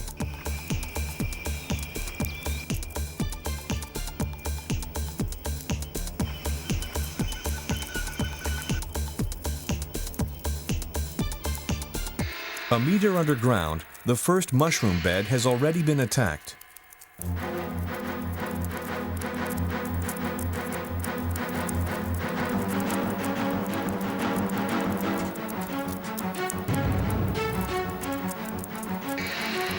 The Eciton are looking for prey to capture, but here they find only fungi and inedible gardening ants.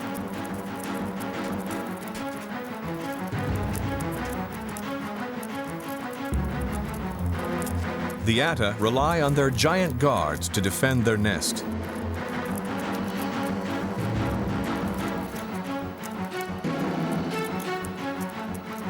At first, the Eciton seem to have the upper hand. They outnumber the Atta guards, and they're armed with a sting. The Atta guards have only their mandibles, but they use them like powerful shears to decapitate their assailants, while they themselves are killed by poisonous injections.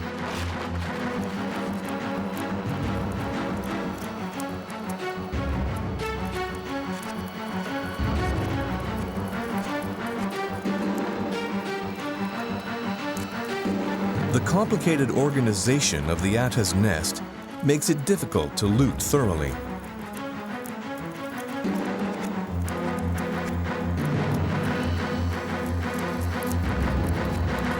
The larvae are scattered throughout 100 or so chambers, of which the Eciton have found only 1 or 2.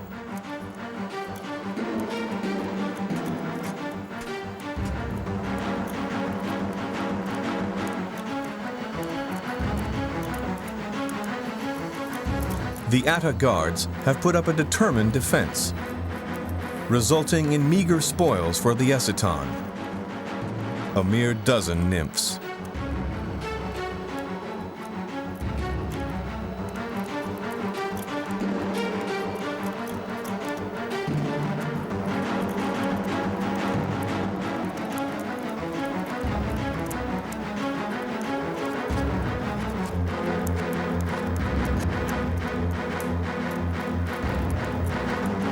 The Eciton begin their retreat, making their way back to the surface, leaving behind them a tangled mass of dead and dying ants.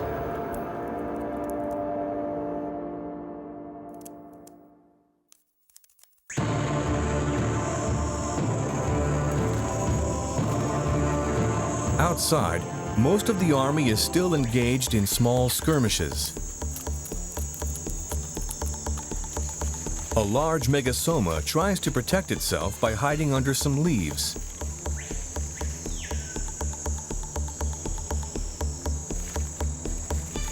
But a hurried escape seems the only way to rid itself of these predatory ants.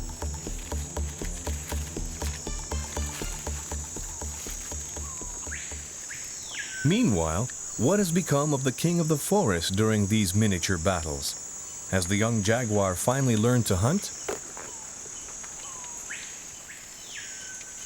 No, it still seems to be out looking for playmates, and is intent on distracting the attention of a coati who's hunting for food.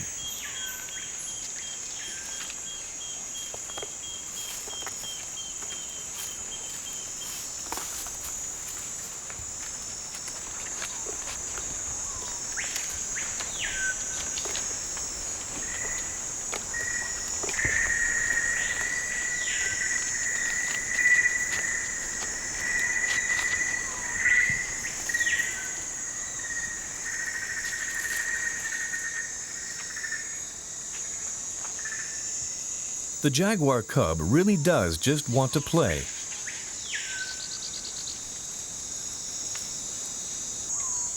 However, its mother, ever watchful, has other ideas.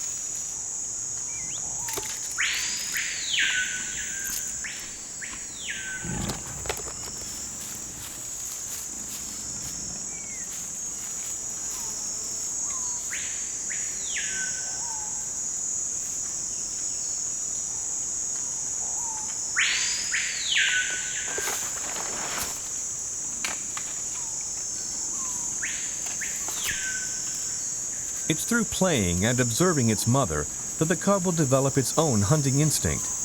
But it's a little too early for this jaguar to live up to its royal reputation.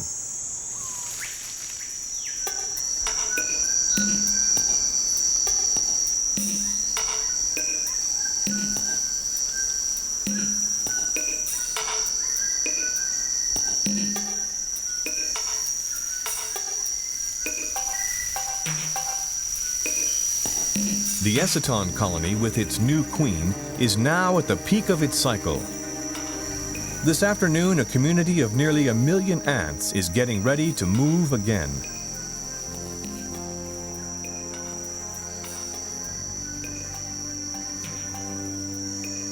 The new workers have all hatched out of their cocoons, and from the young queen to the youngest soldier ant, all are sisters in the Eciton task force.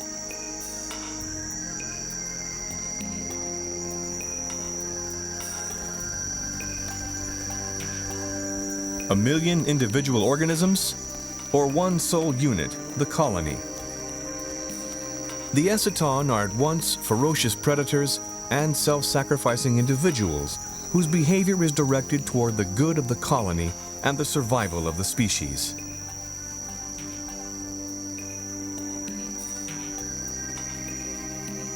This tendency is particularly apparent once the bivouac has emptied out and the Eciton's complex living structure is revealed.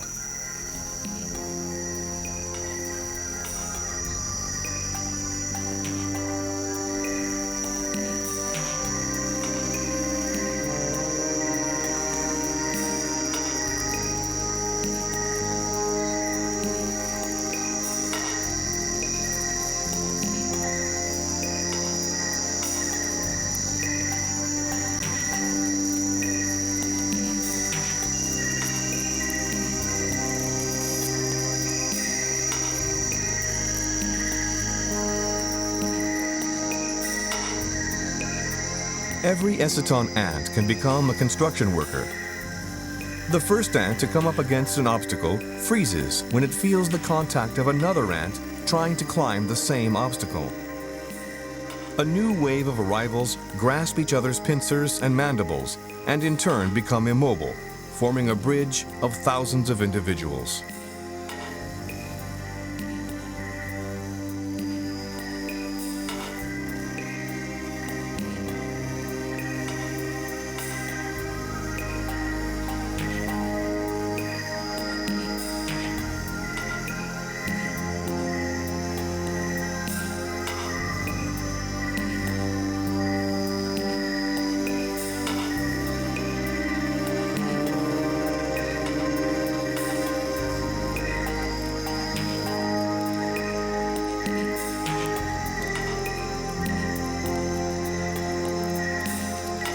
When food is plentiful, a generation of winged male Eciton hatch. Once they're mature, they leave their colony to fly towards other Eciton nests to fertilize the queens. In this way, each colony's genetic stock is renewed and evolves.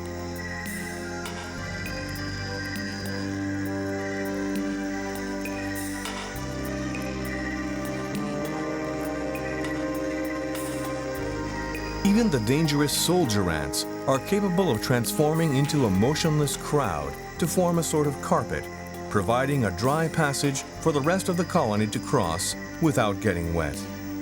Although the Eciton appear invincible, red beetles have succeeded in living off of them parasitically.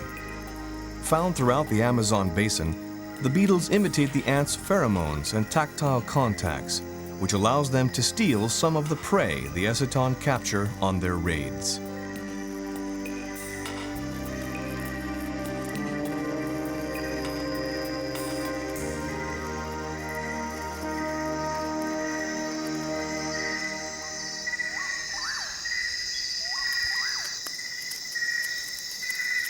Night falls again, and the leafcutter ants are once more out harvesting the forest in French Guiana. They seem unperturbed by the earlier Eciton attack. Here in the Amazon, from the novice jaguar cub to the perfectly programmed warrior ants, each individual has its unique place in the ecosystem.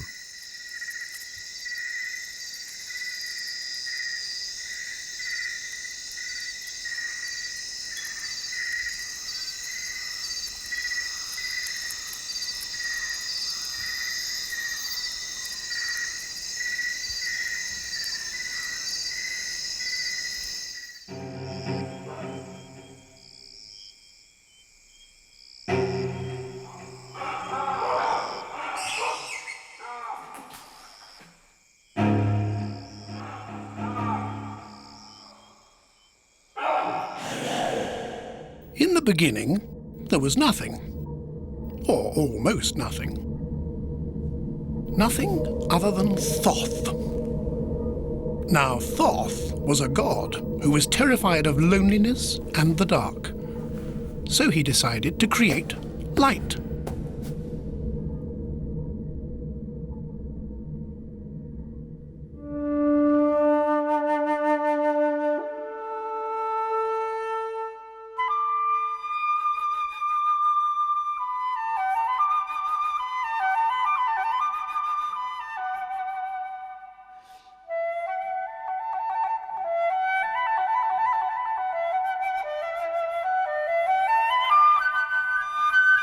Then, like every self-respecting but bored god, Thoth invented a world of mortals.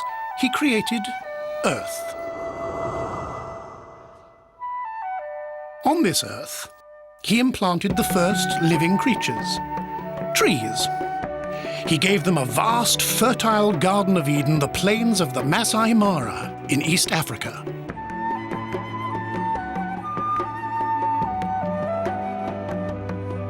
Here, on this earthly paradise, the trees multiplied. Acacias, cumbis, redwithes and balsams soon formed a uniform green belt. All these trees grew up together, side by side, with one exception, a solitary fig tree. This one took root near the Talek River, which flowed at Thoth's will. It was a tree without equal in majesty and could be seen from afar. The biggest tree in the Masai Mara, it had a trunk 6 meters in circumference to support the weight of several tons of branches. And, like every fig tree in the Masai Mara, it had its own fruit-bearing cycle. But very quickly, Thoth grew tired of admiring his plantations. Their stillness bored him, so he created animals.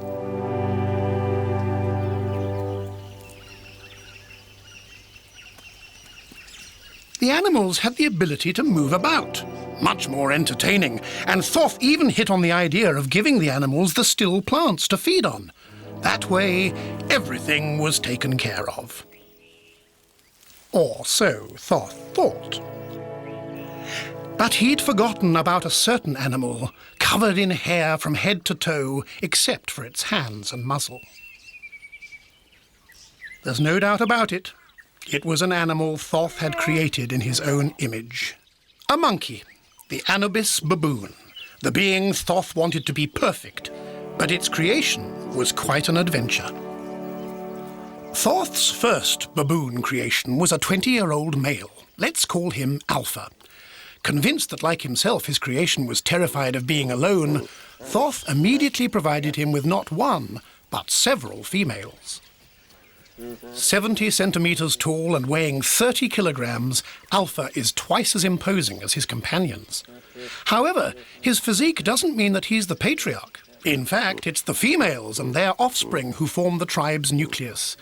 The males protect and fertilize the females at the females' disposition. And so it was, as Thoth willed.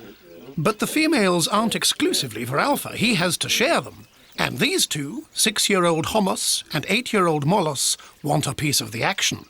They're already looking for a place in the adult male hierarchy, which spells trouble for baboon politics. But we'll come to that later.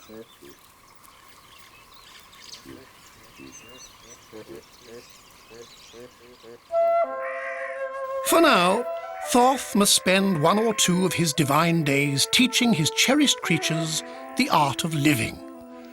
He gives them a tree as their chief habitat. Not just any old tree, but the Masai Mara's giant fig tree. It's a place where they can meet, sleep, and use as a lookout post.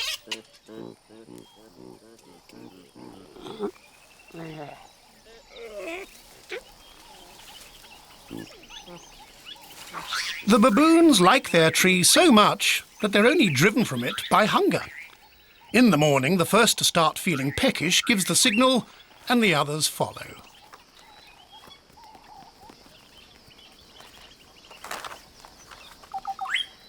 As soon as the canopies tenants have left, the occupants of the 2 lower levels appear.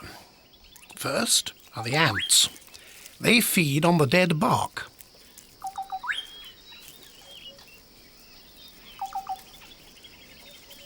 The lizard comes out to reheat his cold blood in the morning sun.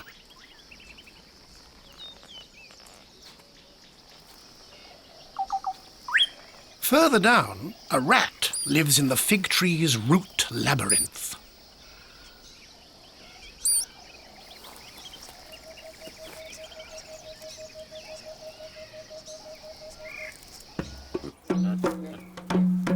Meanwhile, the baboons are on the move along the riverbed. It has almost dried up, but its banks are a precious store, providing bulbs, roots and tubers, the baboon's main food source.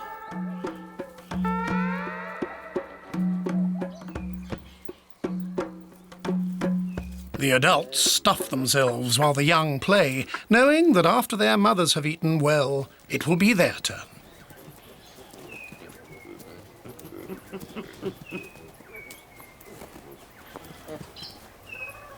Reed buck have impressive antlers which are particularly effective for chasing unwelcome visitors, but there's no danger for the baboons. Thoth wanted the Masai Mara to be a permanent oasis, and so it was. The still plants are in sufficient number and variety for the region's inhabitants to have their fill almost all the year round. There's no feeding competition either between the monkeys and this bird, the saddlebill stork or jabiru. In fact, the baboons live in harmony with all the vegetarians of the Masai Mara, even the elephants.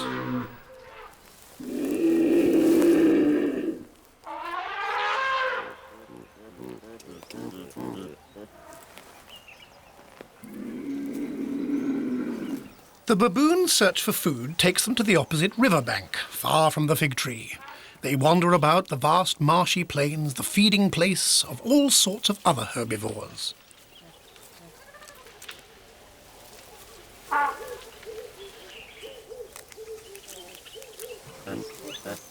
For pulling up grass and unearthing bulbs, the baboons have a number of techniques that they can use simultaneously: the fingers, especially the thumb, the fingernails, teeth, and lips.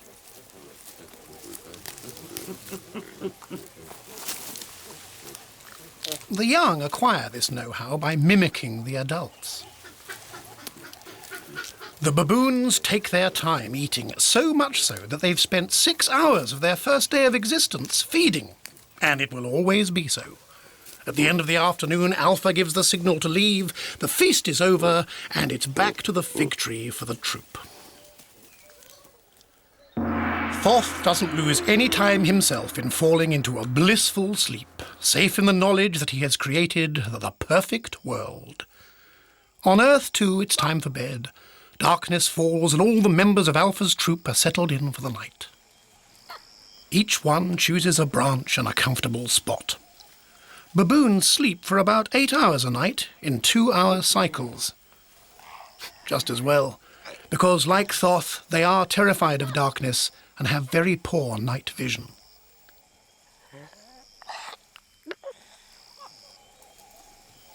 While most of the troop sleep, a few females who are suckling stay on guard.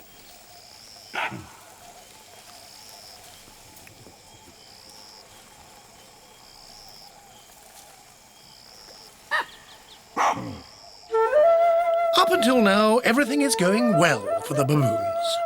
But one fine morning, Thoth woke up with a furious craving for figs. Bursting with goodness, the fruit of the most beautiful tree in the Masai Mara is at last ripe. Thoth has been jealously guarding these figs for a long time, and they are forbidden to all mortals. To ensure his wishes are respected, Thoth has dispatched an emissary to Earth.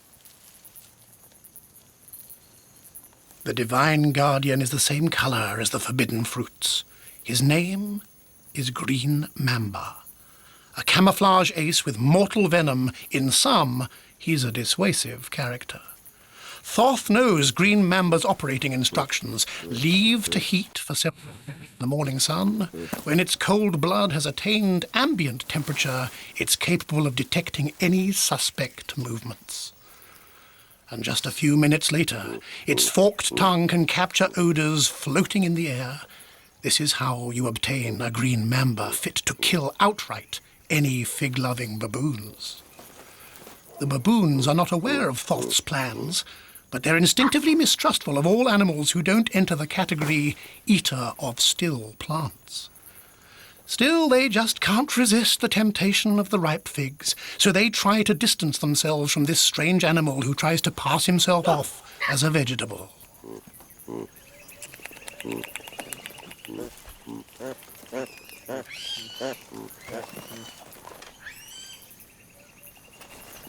The youngest don't know how to get rid of the slithery killjoy. But Alpha has developed a safe and efficient method.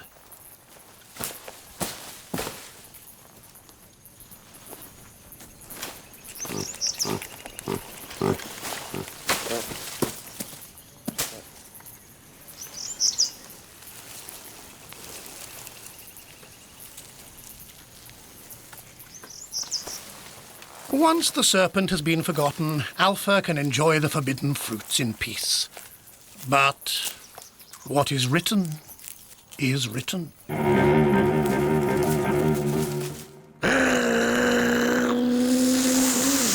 Alpha should have known not to mess with divine injunctions, but the temptation was too much. All those juicy figs.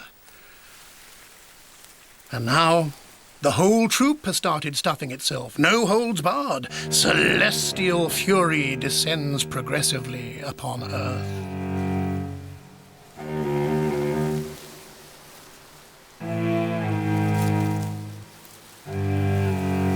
For each fig plucked, eaten, or spoilt, the anger of Thoth gathers force over the savannah.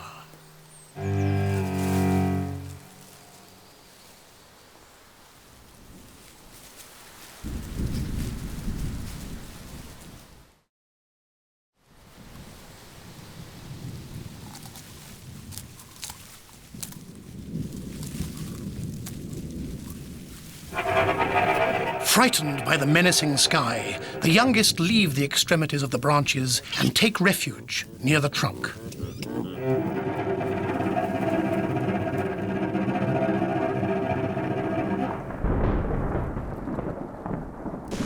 But Alpha isn't intimidated, and he carries on eating regardless, provoking Thoth to open the gates of the heavens. Torrential rain begins to pour on the Masai Mara. It will continue every day at dusk for 2 months, because it was Thoth, after all, who invented the calendar and the seasons. The first season is the short, rainy season.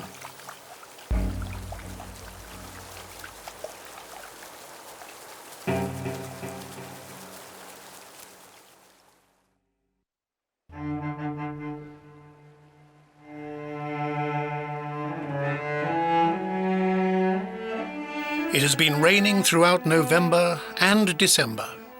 The Talek River has filled its bed, cutting the plains in two and making life difficult for the baboons.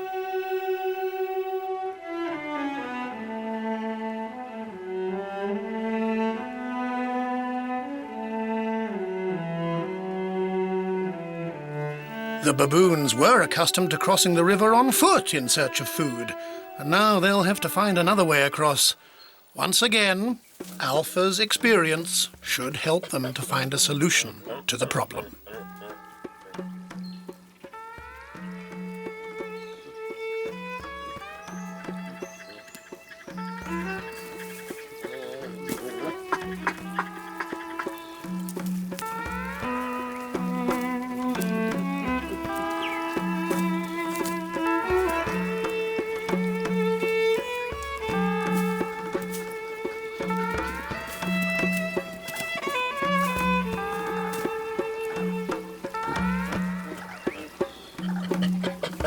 In fact, the clouds of Thoth's anger had a silver lining, as the rains have brought tender shoots up from the fertile soil. There's no need anymore to travel far and wide to find food, and the young baboons profit from their extra leisure time to invent a new game.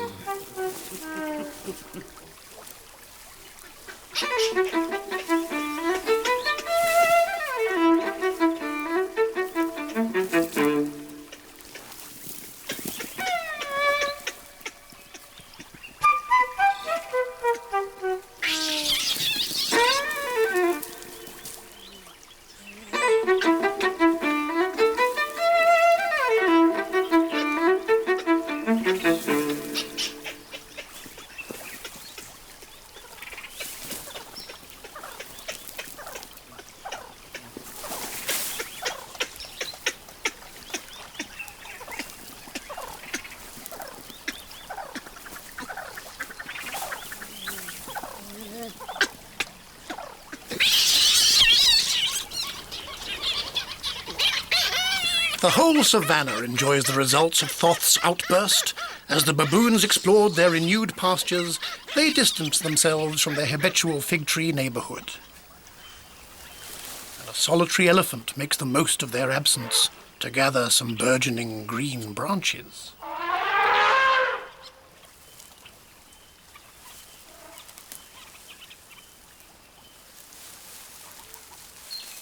Nearby, all sorts of herbivores savour the tender new grass. And not far away, some termites are also making the most of the changes to their environment. The rain showers have broken up the soil, enabling them to build their earthen cathedrals. The savannah's profile will soon take on a new form when the work of these labourers is completed in a few days' time. The rains have stopped, and the humid heat begins to reduce the river flow. It becomes almost stagnant. The rat, the fig tree's garden tenant, has been waiting for this moment for a long time. The tiny water droplets suspended in the air transport tempting odours. There's definitely a smell of nuts, but there's a meaty smell too, and his nose doesn't let him down.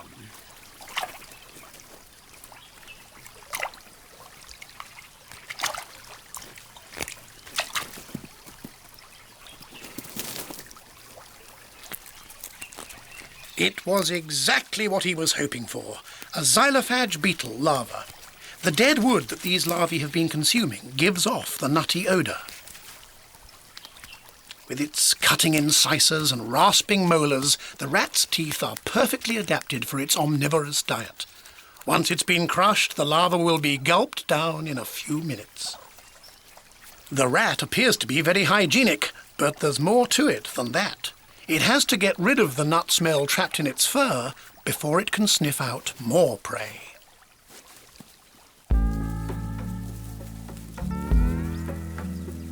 The tempting nut odour also reaches Alpha and his troops' nostrils.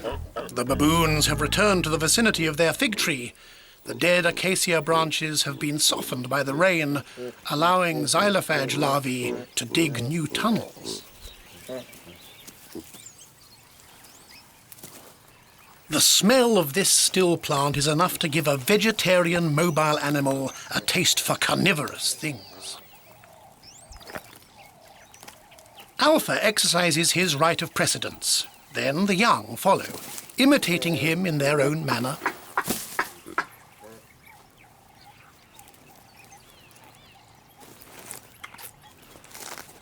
But hierarchy obliges them to give up their place when another adult comes along.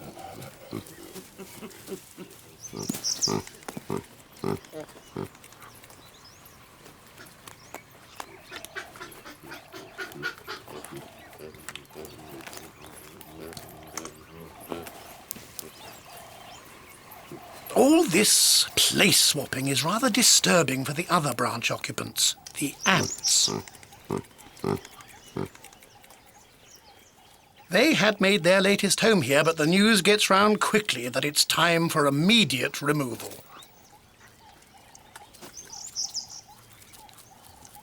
The scouts get their information from their antennae, and they're insistent. There are no other emergency exit tunnels within the branch, so the move has to be made by the exterior, under guard of the soldiers.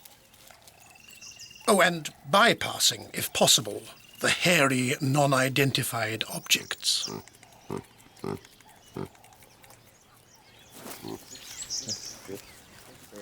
Unlike figs, larvae are not forbidden food, so what has brought the green mamba to the neighbourhood? Well, it's not the baboons, but a potential prey, a lizard. Faced with this elite killing machine, the only chance the lizard has of escaping is to camouflage himself in the grass. The trick has smothered his tracks. Confused, the serpent doesn't know which way to look. And watch carefully, because there's about to be an incredible reversal in this situation.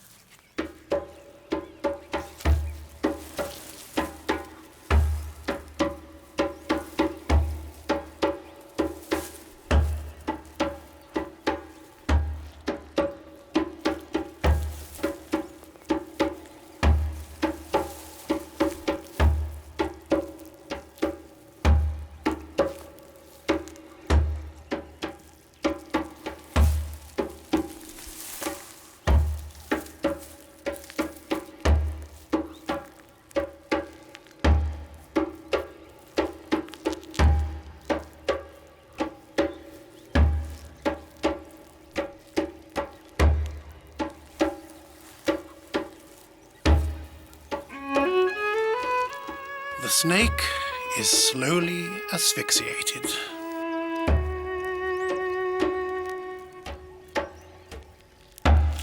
Thoth is furious. He's just lost his most precious secret agent. He orders a great rainy season, a downpour without precedent.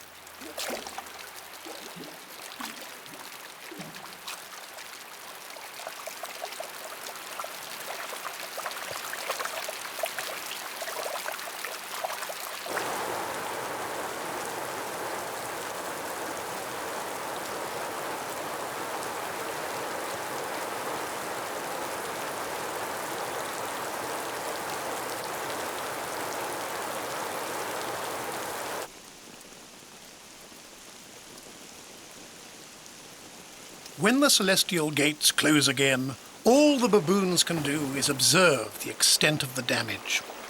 Water has invaded everything. The Talek River has spilt over its banks onto the neighbouring plains, and as the ground is already saturated, the overflowing water ends up back in the river. In these conditions, it's not even worth looking for a crossing. Some strange mobile creatures have appeared since the flood, and they don't seem at all vegetarian.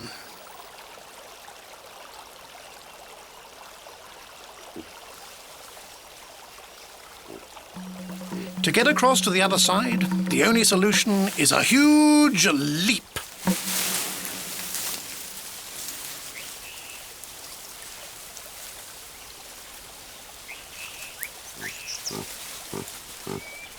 Following Alpha's lead, the whole troop makes the leap, while risking a fall which could end them up in the crocodile's jaws.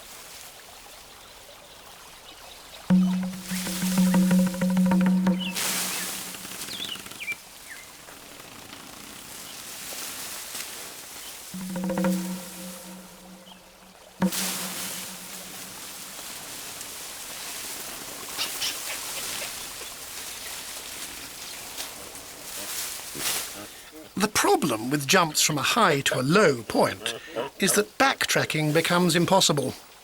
The rains have transformed the Talek River into an insurmountable barrier, and Alpha and his troop must start on a quest for a new tree. Unfortunately, the baboons can't always choose where they'll land. The acacia tree, full of thorns, leaves very bad memories. Some of the females must have been impressed by Alpha's acrobatics. Swollen, pink hindquarters and languorous looks mean they're on heat, and they don't hide their interest in the adult males. Alpha has already given in to this one's advances, to another female's great displeasure. Coupling is brief but frequent in baboons. Did you say lust? One day, Thoth decided to play a trick on his creatures. He sent his collection of ticks to Earth. Passed on from one baboon to the next, the blood-sucking parasites soon spread through the whole troop. Even by scratching conscientiously, it's impossible to get rid of them. The baboons have to help each other out. Gradually, mutual tick removal becomes inscribed as an important ritual in baboon social relationships. Often the highest placed in the hierarchy are groomed by the lower ranking, like Alpha here, who's enjoying the attentions of one of his companions.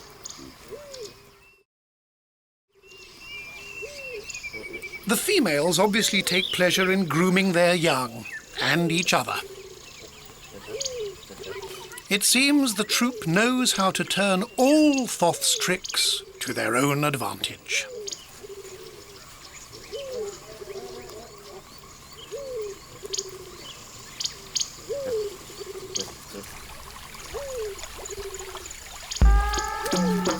Now that they've made the jump and found themselves on the other side of the river, the baboons have to find a tree to spend the night in.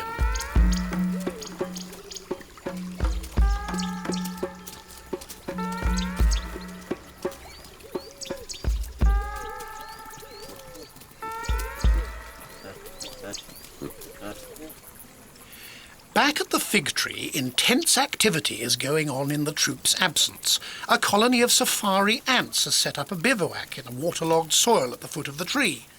The army is on campaign and preparing a ruthless raid.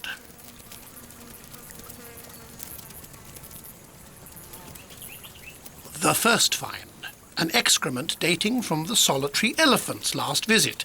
Not very interesting at a first glance, but the question has to be more deeply explored.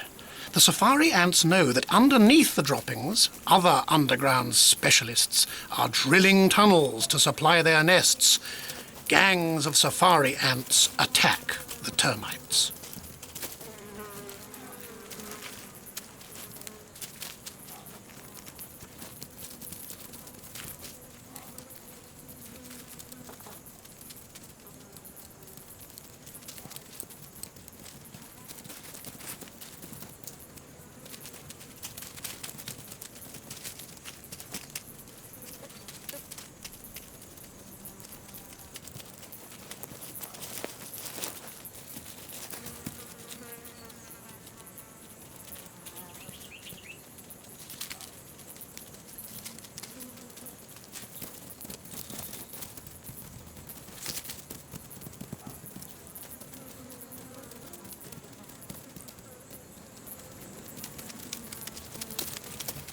The termite corpses are deposited in a designated place.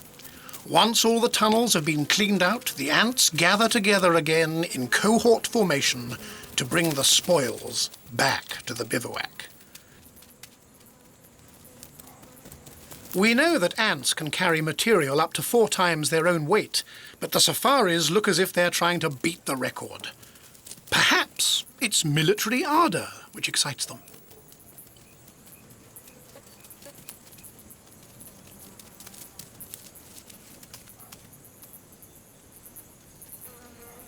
A few kilometres away, on the bank of the Tarlik, Alpha's troop is still looking for a new tree.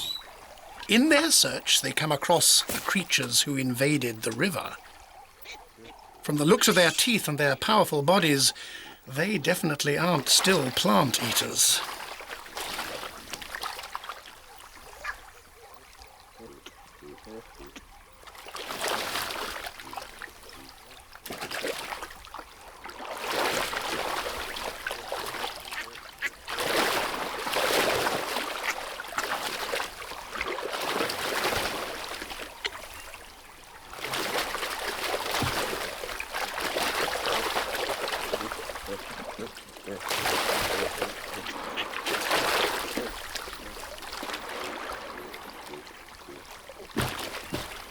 Alpha decides to move away from these croc-infested waters and begin prospecting in the forest instead.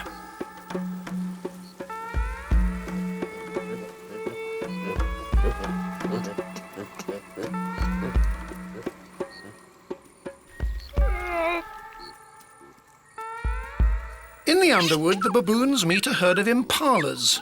These vulnerable animals are often found in the company of warthogs, whose intense aggression comes between the impalas and lurking predators. Like this hyena, for example. The warthogs stop grazing the still plants to form a dissuasive barrier and send the hyena back where it came from. Simple and efficient.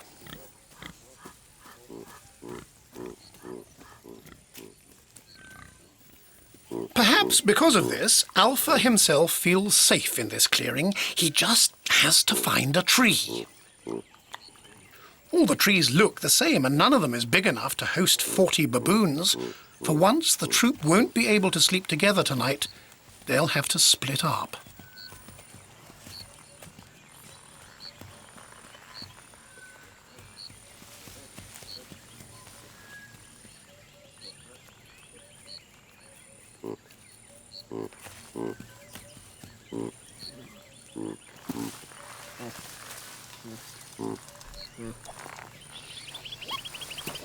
For safety reasons, the youngest gather round Alpha, where they can play without danger and come to an agreement as to who's sleeping where in the new dormitory.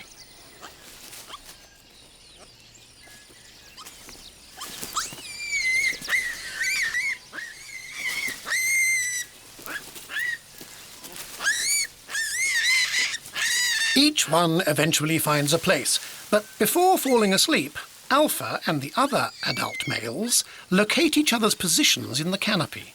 In the darkness of the night, they stay in vocal contact.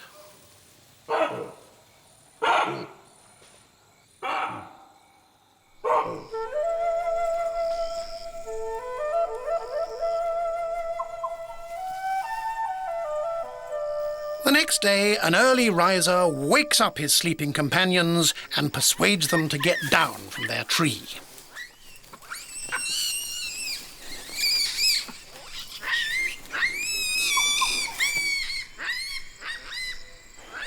But what can they do in the early morning fog except wait for the others to wake up?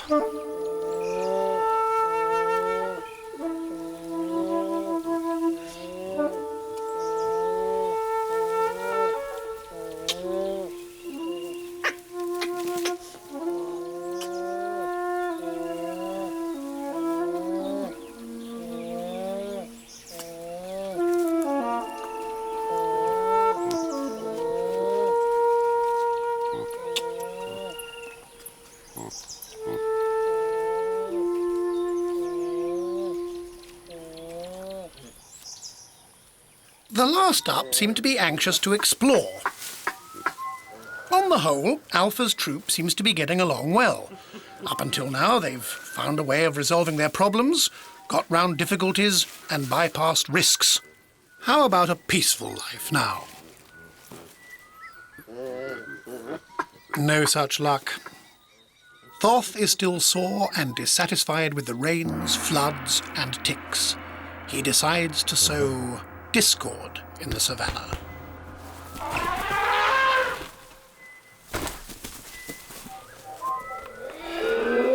If there's a fight spoiling, Homos is always around. Facing him is his elder brother, Molos, and Molos is thirsty for power. His intimidating behavior gives away his ambition to usurp Alpha.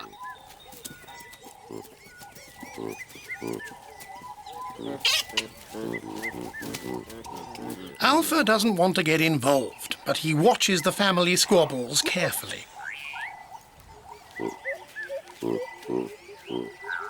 To avoid fighting, Alpha craftily holds a youngster next to him, for the little one's protection, but also as a shield. Molos makes the first charge, but is not very insistent. Baboons prefer to use dissuasive force before coming to blows. Homos dodges the attack, and now it's his turn to provoke Alpha.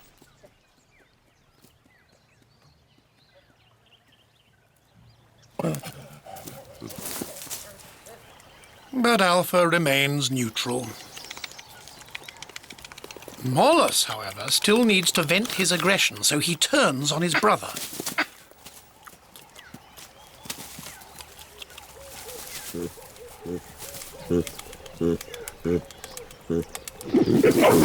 Homos knows he's not going to win this battle against his older and heavier brother. Instead, he suggests forming an alliance with him against other members of the troop. It's agreed.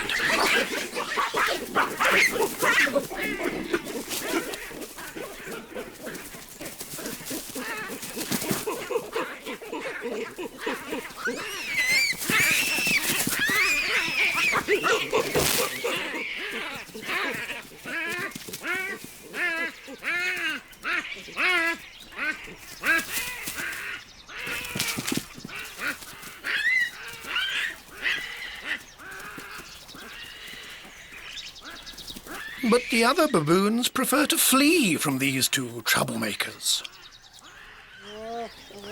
All that's left for them to do is to try to challenge Alpha again. He still hasn't moved. They'd really like a good old scrap, but Alpha has seen it all before. Molos can raise his eyebrows, Homos bare his teeth. Their provocations leave him cold. In frustration, Molos sets out again after Homos.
Molos wins in a victory of strength over cunning. Homos took a nasty fall from the top of the tree, and the only thing he can do now is to count his battle wounds. A damaged wrist. No question of taking part in a coalition against the youngest now. And with his left cheek pouch ripped, it's going to be a while before he can chew normally. They're only superficial injuries and don't put his life in danger. However, as he lost the fight, he can no longer oust Molos. From now on, he'll have to submit to his brother's authority. There's no doubt about it from the way Molos is showing off. He's decided to make the most of his superiority. But there's a law in baboon society that will bring him down a peg or two. The lower members in the hierarchy must present their hindquarters to the highest place to be, shall we say, inspected. It's somewhat humiliating.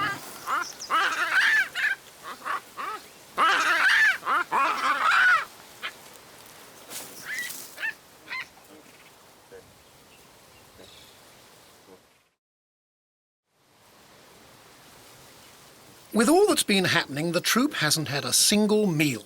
So it's time for Alpha to move them along and lead them to a feeding ground. Contrary to habit, as if he had a premonition, Alpha decides to leave the youngest in the clearing near their tree and set off ahead as a scout.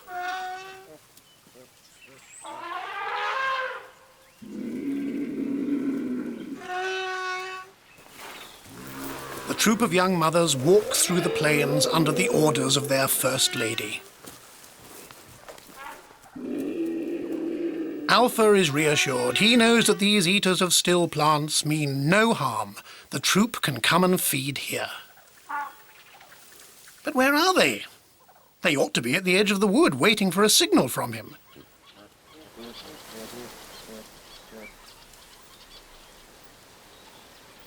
There must have been some sort of misunderstanding, because on the other side, the troop appear to be waiting for him to come and get them. Eventually, it's Molos who takes the initiative to lead the troop to the meadow. Alpha seems to know that Molos won't be long in ousting him. But for the time being, the young and the females aren't willing to change their habits. They catch up with Alpha for their daily feast.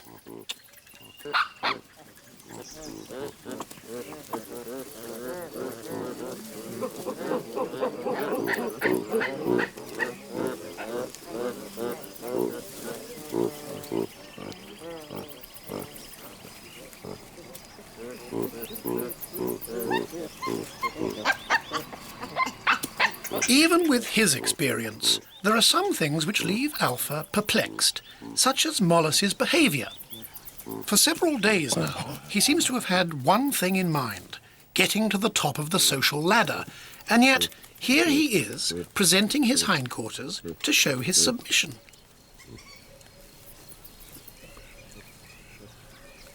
Suspicious, Alpha refuses to get involved in Molos's tricks. And the message is clear. when a baboon turns his back on you, it's because he doesn't want anything to do with you. Politics is complicated among Thoth's creatures.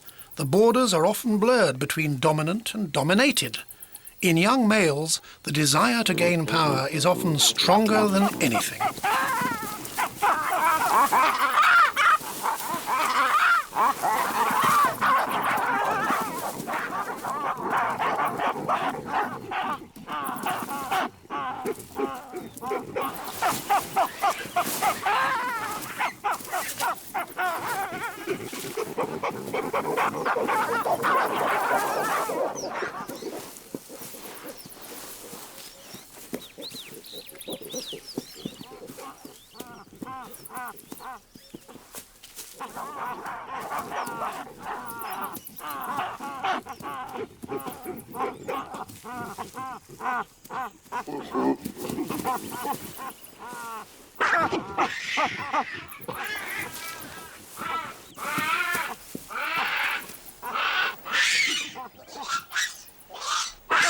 Mollus has conquered Alpha, a victory of brutality over wisdom.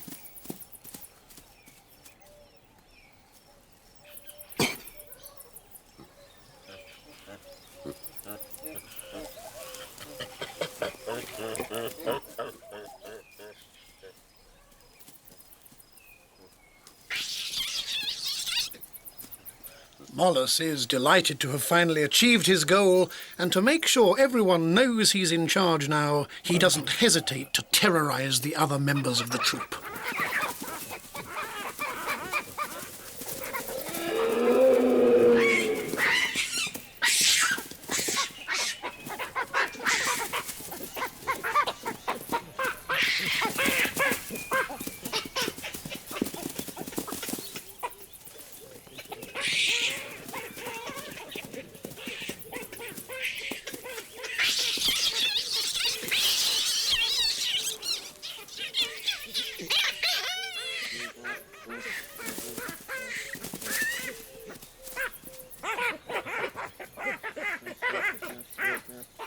The other adults attempt to form timid alliances to confront him.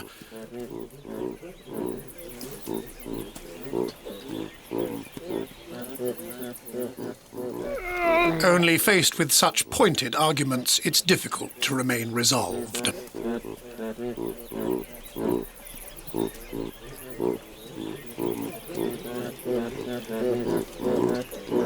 Mollus feels perfectly comfortable with his status of great adult male. In fact, he's already dreaming about the privileges reserved for those of his position. And he doesn't have anything to fear, as he appears to be about the only worthy candidate. The others are not a pretty sight. Homer still has a hole in his cheek. Alpha is rather the worst for wear. And even this complete nobody has been a victim of the despot.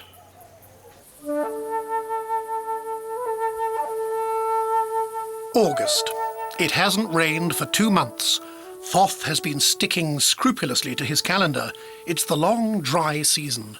The herbivores have no other pastures than these yellow fields. In their outings on the plain, the baboons meet a proficient hunter, the cheetah.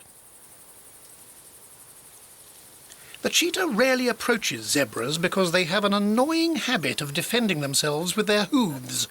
This is perhaps why the baboons don't stray far from them.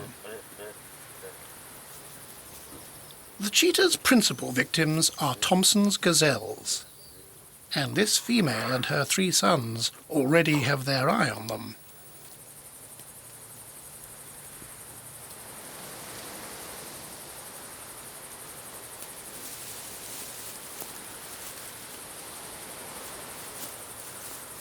The mother hunts alone for her hungry youngsters.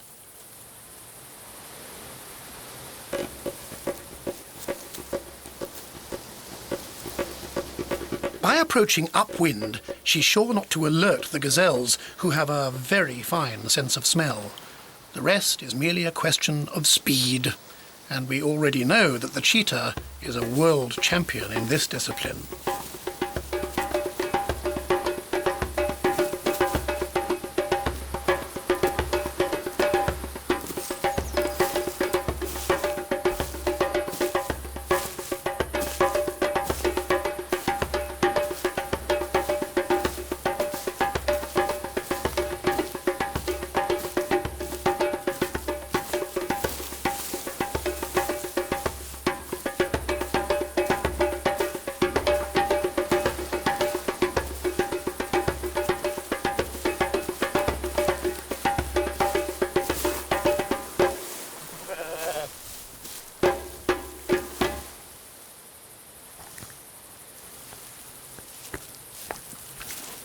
very low-cut nostrils enable the cheetah to catch her breath while she asphyxiates her prey.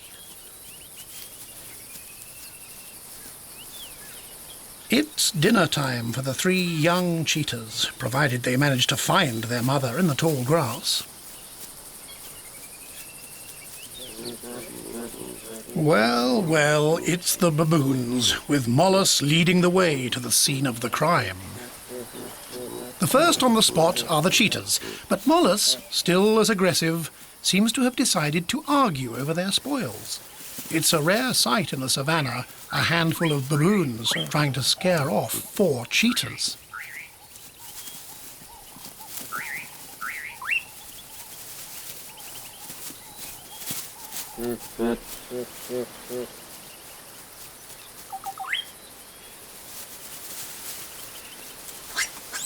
However, the cheetahs don't seem quite ready to give up their turf, and in spite of repeated baboon attacks, they resist. The fight equals out, but in bungling confusion.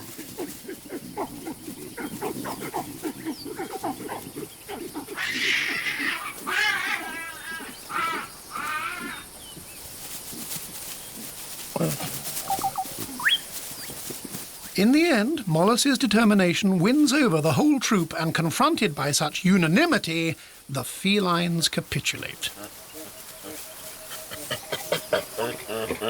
In the confusion, the gazelle has been dissected and dispersed all over the place. The baboons will have to glean the pieces of flesh from here and there. Mollis has awarded himself the lion's share, the gazelle's belly. The others will have to make do with the legs. Baboons are also carnivorous and don't miss an occasion to eat meat, so long as they don't have to hunt for it, of course. So much for the harmony that Thoth willed. Because, meanwhile, some animals have been left out. The young and the female baboons still haven't had their share, and neither have the cheetahs. They're going to try their luck a little further away.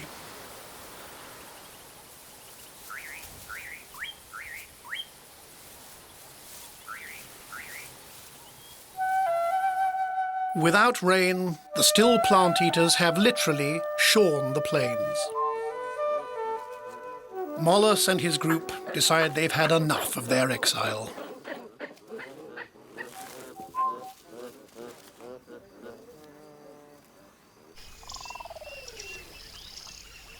The Talek River has returned to its bed.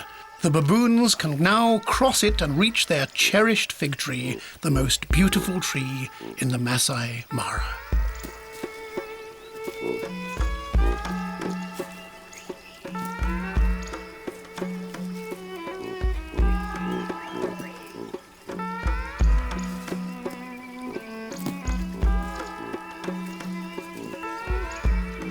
As they approach, enthusiasm overcomes discipline as everyone looks for a shortcut to cross the cliffs dug out by the last flood.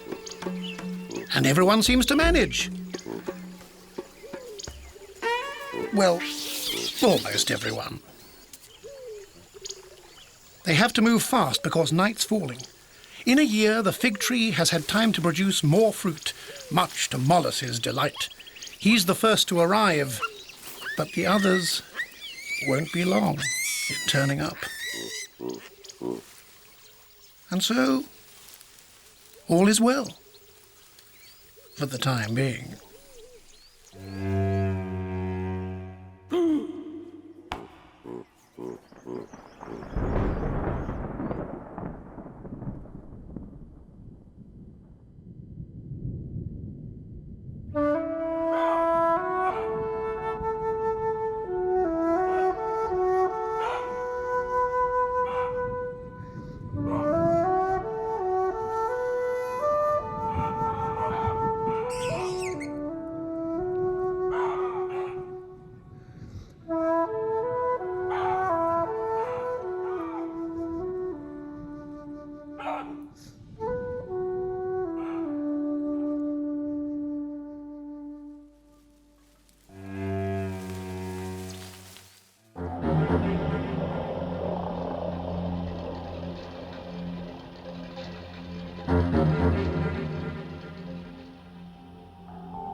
Sometimes wide and peaceful, sometimes narrow and wild, the Nile is a living artery which cuts through half of the African continent. Here it ends a wild run through the high plateau of Central Africa. It must travel 6,000 kilometers before running into the Mediterranean. The Nile often changes names during the course of its voyage. Here in Uganda, it is called Nile Victoria for a brief stretch. Winding tranquilly for several dozen kilometers, it encounters a narrow bottleneck, a necessary point of passage, Murchison Falls.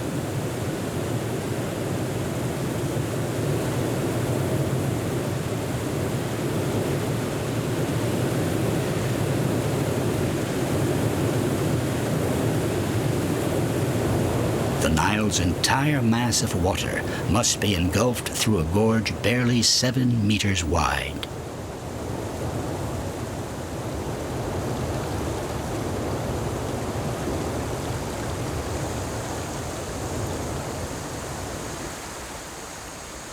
Several kilometers down the way, it regains its ease and peaceful rhythm. Beware of still water, goes the proverb. Here, one is wary of what is lying still in these waters.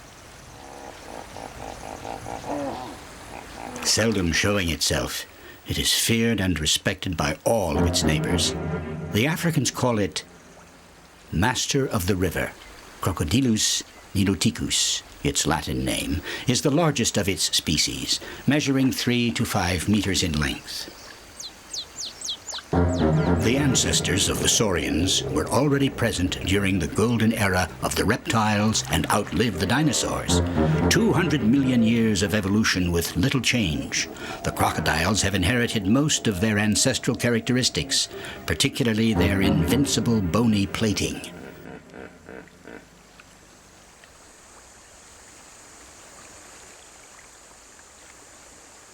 In Africa, rivers are always sources of conflict. Here the tension began about 3 weeks ago, when the females laid their eggs on the banks. There are about 60 days of incubation left. For the females, this means 60 more days of fasting as they spend their time surveying the nest. In any case, tensions and conflicts do not prevent them from living a long life. With scales blackened with time, this female is over 100 years old. This grande dame shares the bank with a young lass, a 30-year-old female. Contrary to appearances, females do not incubate their eggs. The eggs lay at rest in the cool depths of a hole dug for the purpose, where the temperature stays between 30 and 35 degrees Celsius. Once this task is completed, all that is left to do is wait.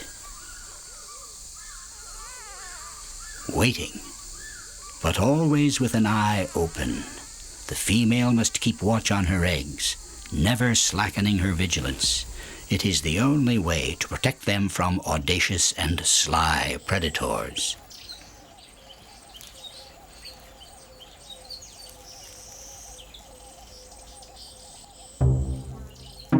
Here is the female crocodile's worst enemy, the Nile monitor, an attentive and efficient predator who swallows up eggs scrupulously and arbitrarily.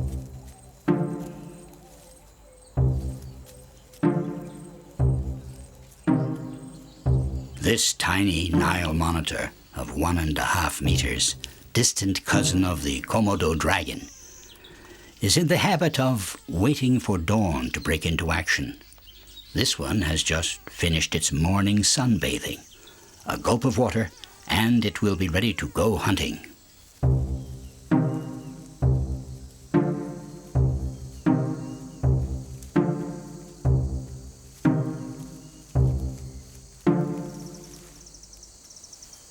The Nile monitor is patient. It is hot outside, and it knows that the moment will come when the females will slacken their guard, when they return to the water for refreshment.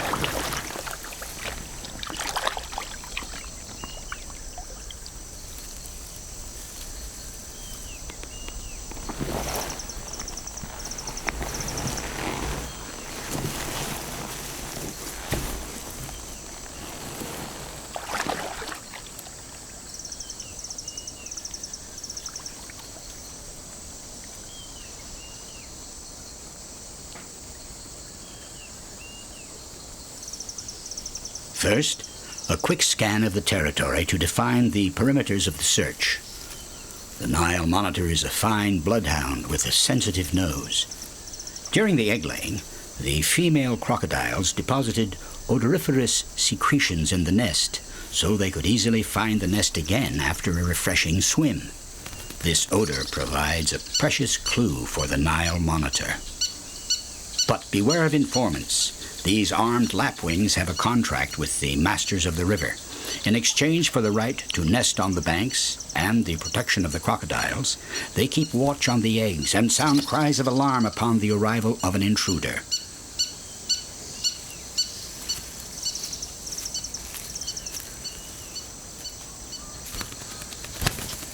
The kingfishers take their role of lookout so seriously that they take turns nosediving at the Nile monitor to peck him with their beaks.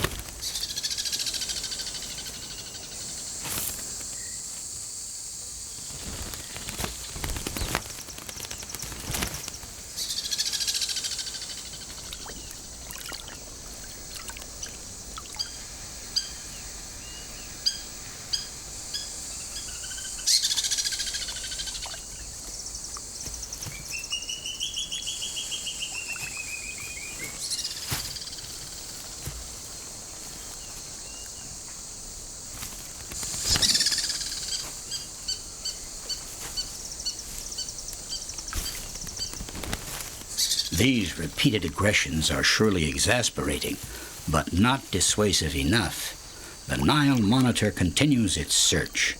Only the arrival of a crocodile could make this enemy scatter.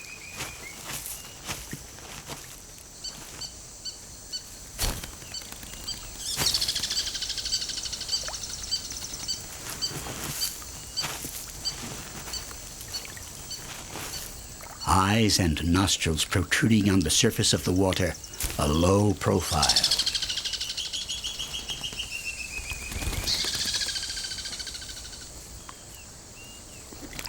Discretion, the other strong point of the crocodile.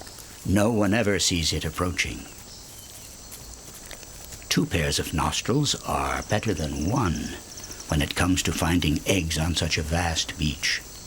Continuing their search, the 2 Nile monitors gather and devour all the carcasses they find along the way, not suspecting a thing.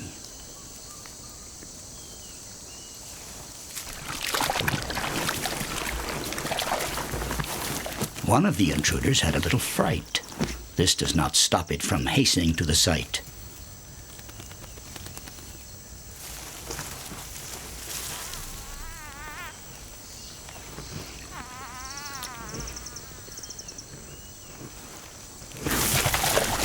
The surprise was enormous for the second intruder.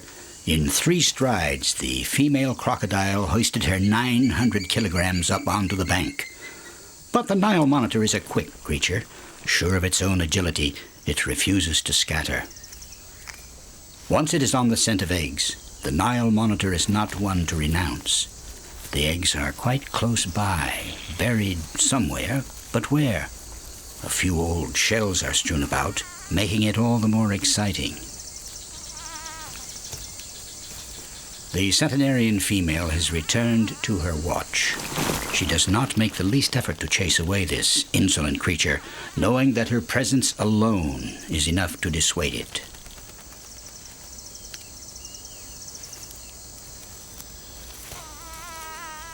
The Nile monitor decides to be reasonable. It will not find any crocodile eggs today. Might as well return to the forest and steal eggs from bird nests.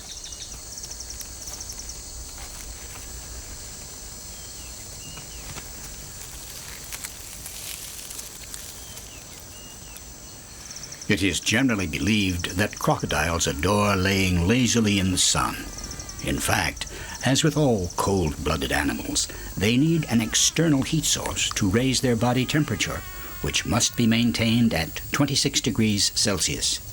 This requires constantly alternating between sunbathing and refreshing swims. When the heat becomes too intense and nobody feels like moving, all they need do is open their mouths to cool off. The exposure of mucous membranes to the sun facilitates the cooling process through evaporation.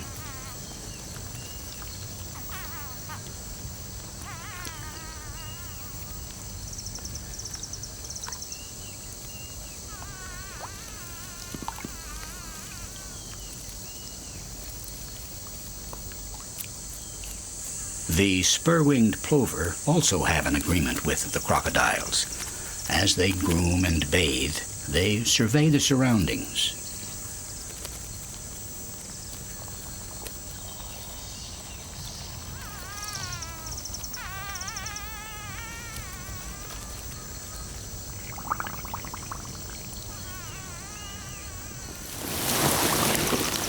It's quite an art being a reptile.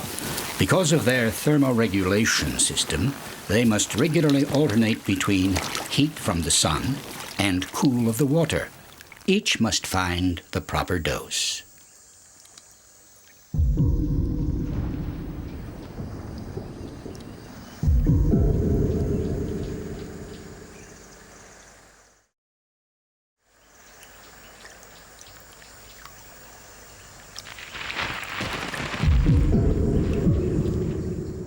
This rolling thunder announces a crucial event for all of the inhabitants of the river and its banks, the rainy season.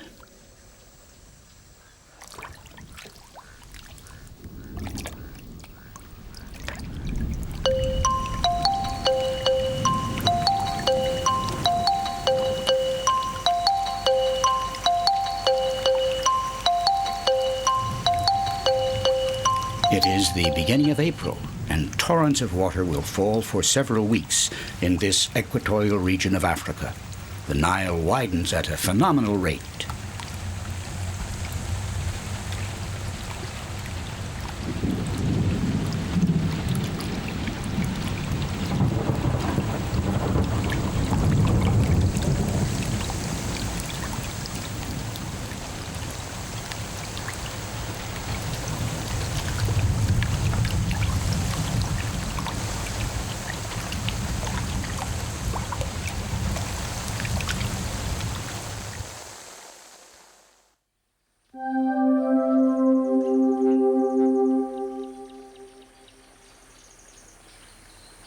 One morning, everything subsides.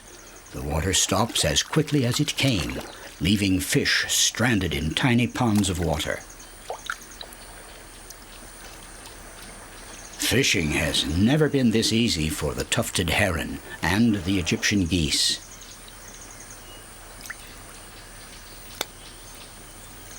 The kingfisher is also delightfully surprised.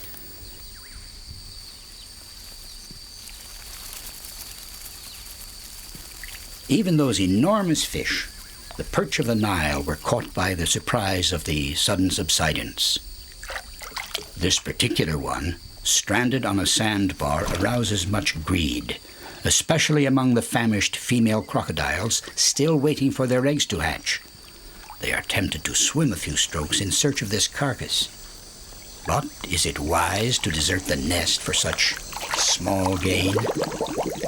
In any case, hunger is making them nervous. The tension rises. Hierarchy is an essential part of crocodile social life, and it exists as much among the males as among the females.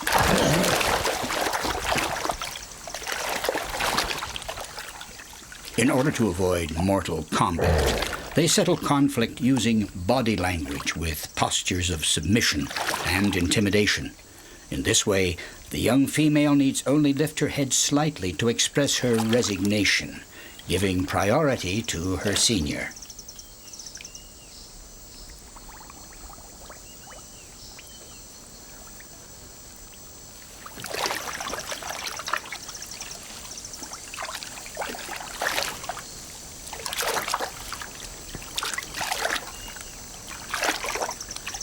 The crocodiles of the Nile are very fond of the perch, which can weigh up to 60 kilograms. They represent 80% of their food, but they are capable of capturing and eating just about anything from a frog to an antelope or even a buffalo. Only the hippopotamus escapes their powerful fangs.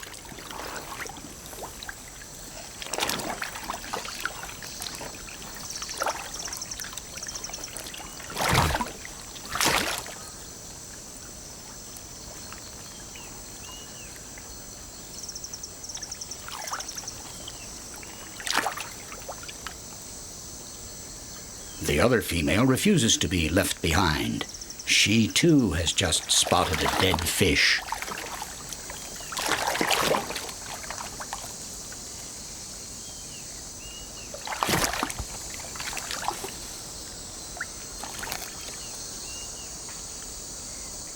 One fish, even 2 or 3, seems a bit meager for such a mastodon. But the digestive system of the crocodile allows it to assimilate 60% of the energy contained in its nutriments. Consuming a minimum of energy to maintain the desired body temperature, its caloric reserves go a long way.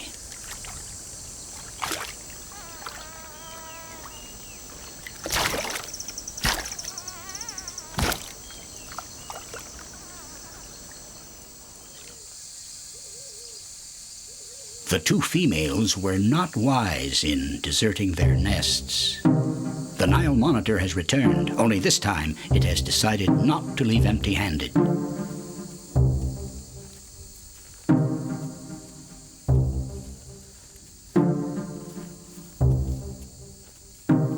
The Nile monitor is burning hot. Just a few more steps and a bit of digging will suffice to take the eggs from their nest. To the dismay of lookouts on the riverbank, it has achieved its goal and will shortly begin to feast.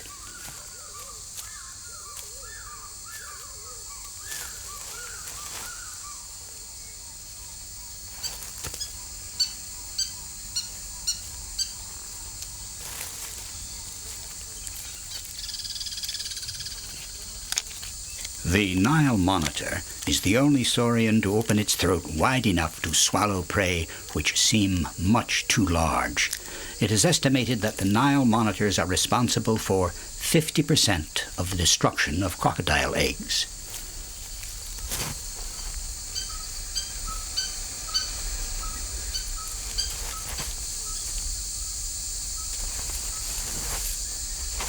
This is no longer mere larceny.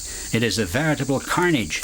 The Nile monitor is capable of devouring an entire clutch of eggs in less than an hour. The lapwings can sing away, but there is no one to chase away the pillager. The female crocodiles are also in the middle of satiating their hunger. Unaware of the events taking place on the bank, they continue to plow the river in search of perch.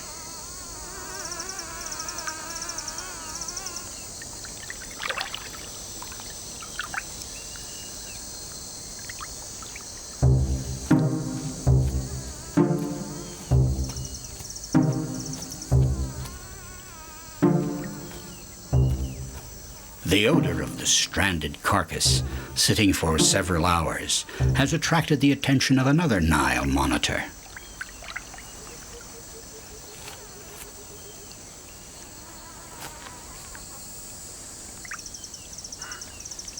Above all a scavenger, the Nile monitor can ingurgitate any edible finding.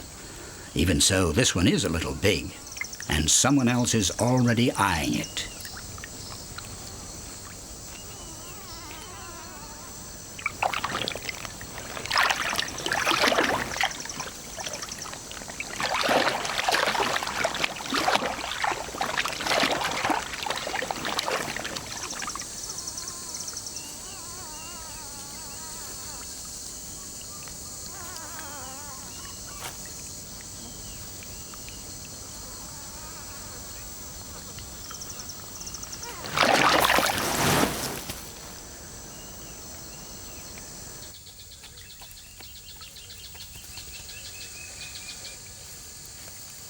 Meanwhile, the nest pillager has engulfed almost all of the eggs.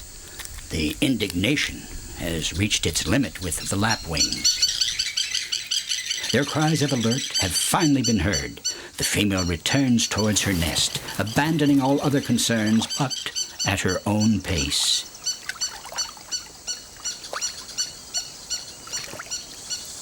On land, crocodiles have neither the speed nor the agility they are famous for in water. In urgent need, they can gallop at 20 kilometers per hour. But they easily lose their balance and resort to a means of locomotion better adapted to their morphology.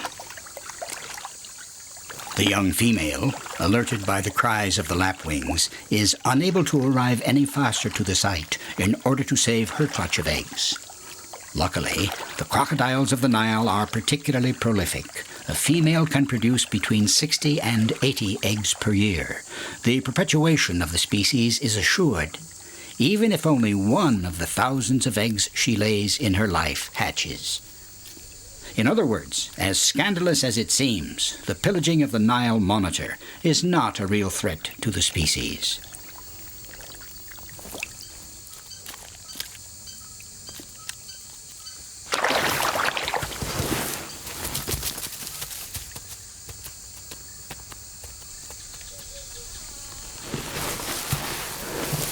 The brawny intervention arrives too late.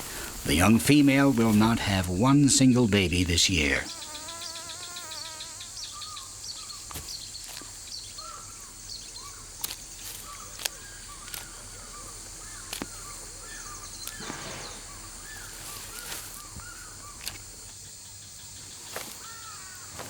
Surely the female has not examined her nest very closely. Believing that there are a few eggs left, she begins to camouflage them in case of the return of the Nile monitor.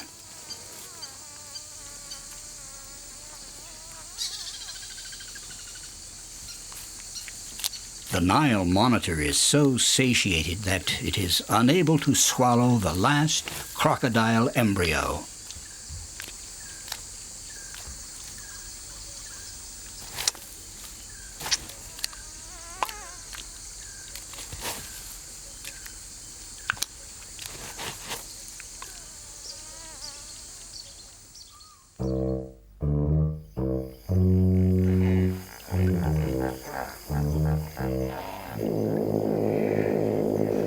The hippopotami, having spent the entire night grazing on the banks, return to the river just before dawn.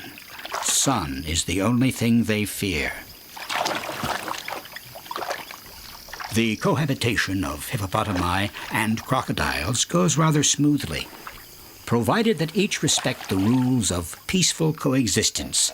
When conflict arises, the crocodiles use their powerful jaws to instill fear into the hippopotami, who in turn count on their stoutness and corpulence to impress the crocodiles. It never goes any further.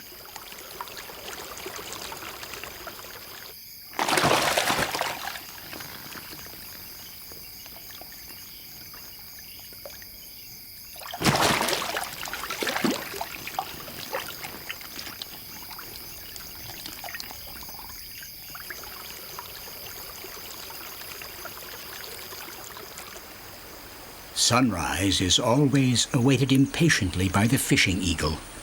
As soon as the sun begins to shine on the surface of the water, it begins to lie in wait.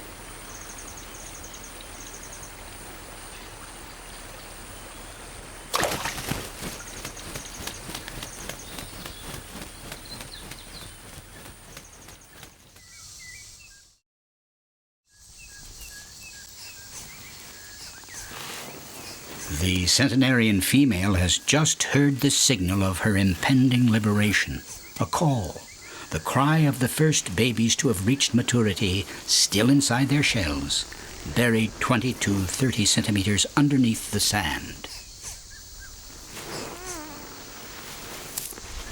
She will have to dig, uncover the nest, so that the young can hatch.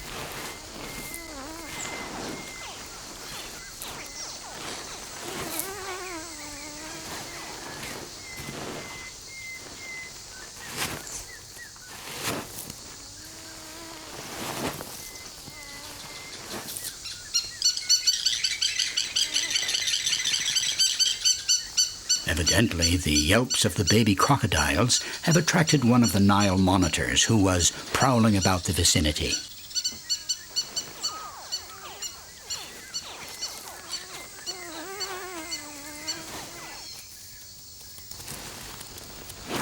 She continues to dig, always keeping an eye on this sly intruder, just waiting for the opportunity to seize a hatchling.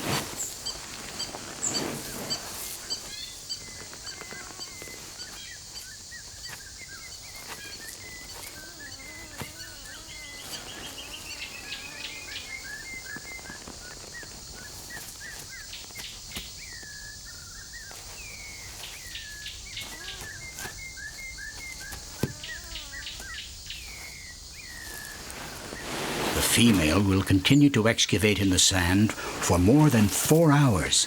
It is a colossal job given her corpulence. In the end, the Nile monitor does not have the patience to wait any longer. It leaves, certain that sooner or later, one of the young will stray or get stepped on by this 1-ton monster. With incredible gentleness, the mother seizes the firstborn within her jaws, usually lethal on all other occasions. In fact, at the base of each tooth is a pressure detector, permitting the female to moderate her grasp. Under the weight of the hatchlings, her tongue hollows, forming a slight groove which can contain about 20 babies. She will carry them in this way in several batches all the way to the river.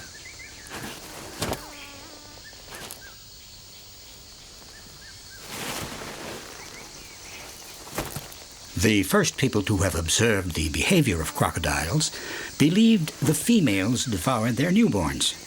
This could not be further from the truth. Of all the reptiles, the crocodiles are the most attentive towards their young. Once all the young have reached the river, the father and mother will watch over their young for 11 or 12 weeks. The eldest has definitely broken all records. She has put a batch of 30 inside her snout. She now takes them among the water lilies in a safe place she has found. 2 or 3 trips are needed to transport the entire family.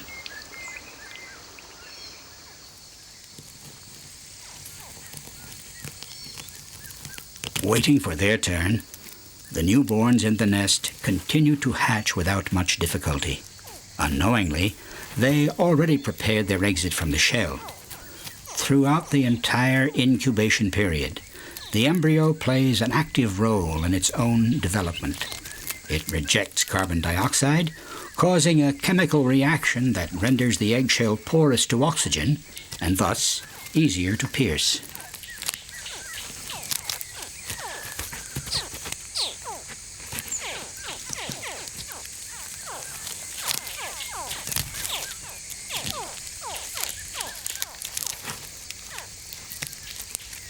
Unlike birds and mammals, crocodiles do not have gender chromosomes. Therefore, the gender is not determined at fertilization, but rather during the incubation. It is essentially related to the temperature of the nest. Above 31 degrees Celsius, there will only be males. Below, only females. Since all of the eggs are not buried at exactly the same level in the sand, both sexes are always present in a brood. Miniature adults. All elements are present: shape, color, scales, claws. The only difference is in the size. 15 centimeters long after hatching. 15 centimeters of fresh flesh, multiplied by 15 or 20 or 30, seems like a steal for the Nile monitor. The same one is still on the prowl. The newborns are lucky that the Nile monitor has found a dead baby crocodile in its path, most likely crushed by its mother on her way to the river.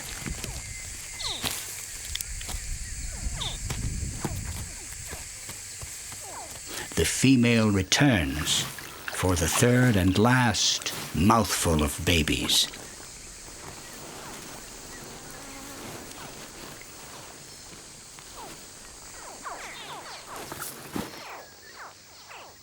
For nearly a century now, this female has returned each year at the same season, to the same place, to accomplish her duties toward her species.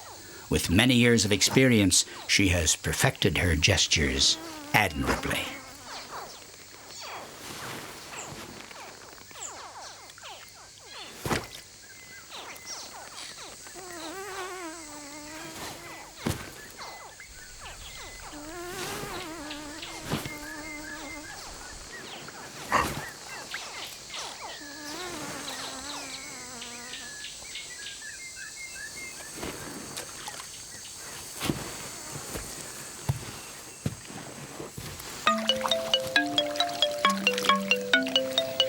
All of the young are now assembled in a nursery, among the water lilies.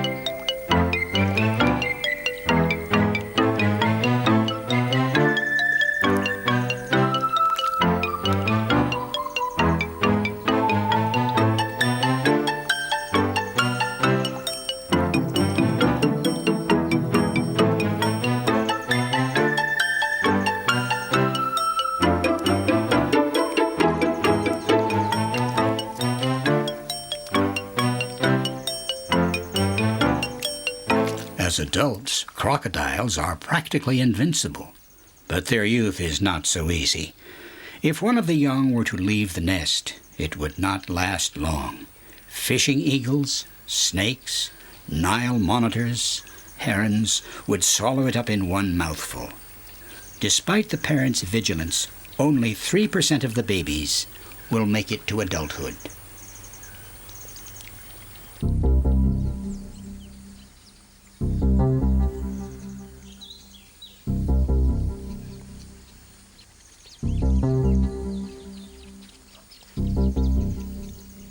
A young Nile monitor has just spotted the creche.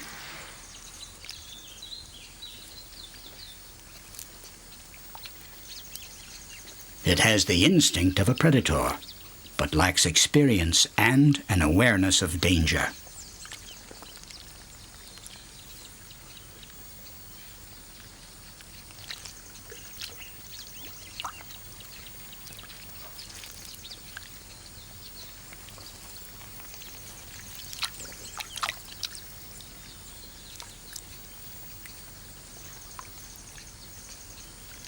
The Nile monitor is as agile in water as it is on land. It swims rapidly and quietly, and can easily escape even the most attentive eye.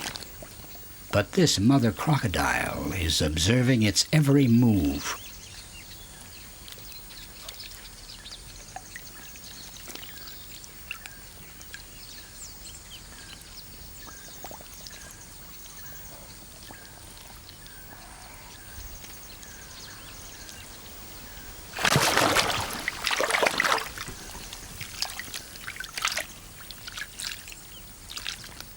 The mother has missed her target. The young Nile monitor was exceptionally lucky and had quite a fright. It regretfully gives up on this formidable meat safe, too well surveyed.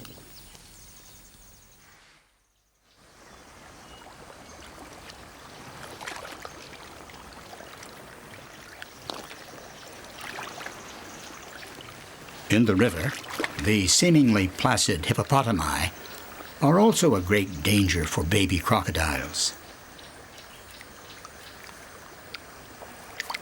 When they stroll their 3 to 4 tons across the marshes, it is not a good idea to cross their path.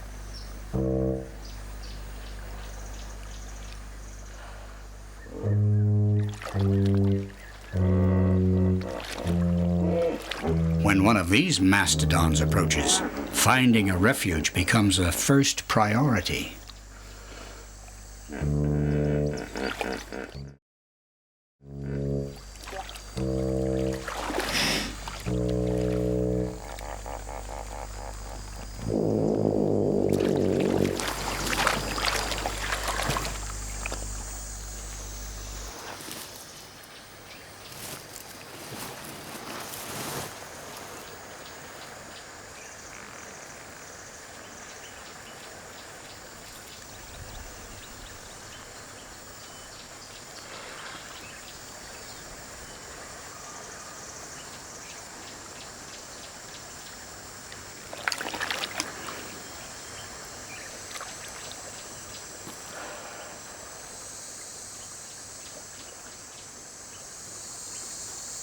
The baby crocodiles are beginning to gain confidence. They have learned to catch insects and frogs. But there is one thing they have not yet done since they have been in the nursery. touch land, to finally walk on solid ground, to discover the joys of the riverbank, to learn the art of sunbathing.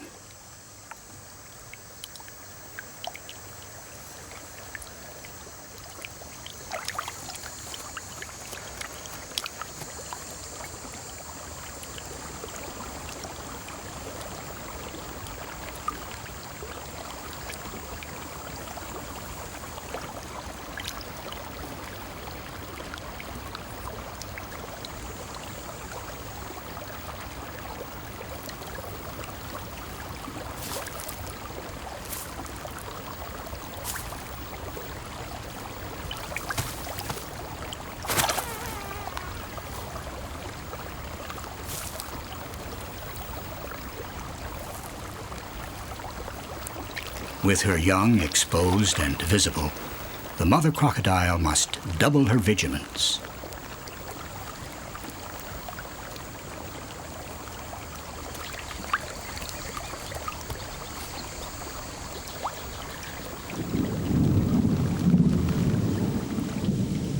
Mid-May, as we approach the rainy season, the frequency and violence of storms, which hit mostly in the evening, increase. The Nile is not only the longest river on Earth, it is also the most mysterious, with origins that were hidden for a very long time. It took the audacity and tenacity of many explorers, such as the famous Dr. Livingstone, to discover its sources in the heart of Africa. The craze of the sources of the Nile was whispered about for entire generations, becoming a veritable obsession. Finally, in about 1910, it was discovered that it gained its force and power in Burundi, in a place called the Mountains of the Moon, where the name alone makes one dream.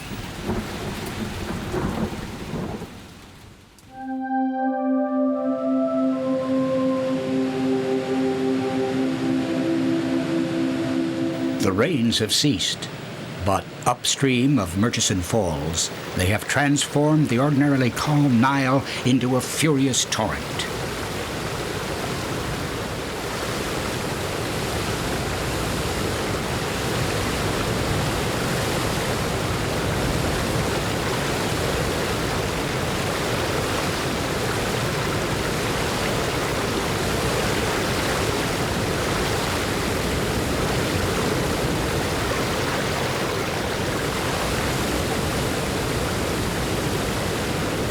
Needless to say, these yearly overflowings cause a great deal of devastation. Buffalo, antelope, warthogs, and other animals grazing on the banks were carried away. Drowned animals drift downstream, like this buffalo.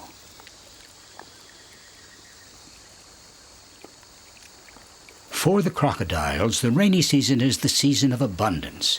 Usually contented with fish at other seasons, here they are truly satisfied. They merely sit in the middle of the river, and dozens of carcasses come floating their way.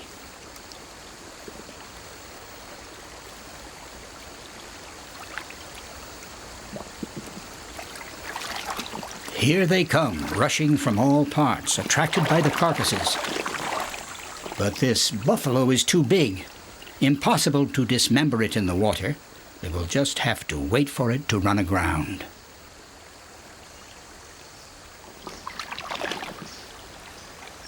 The hippopotami are troubled by the assembly of crocodiles.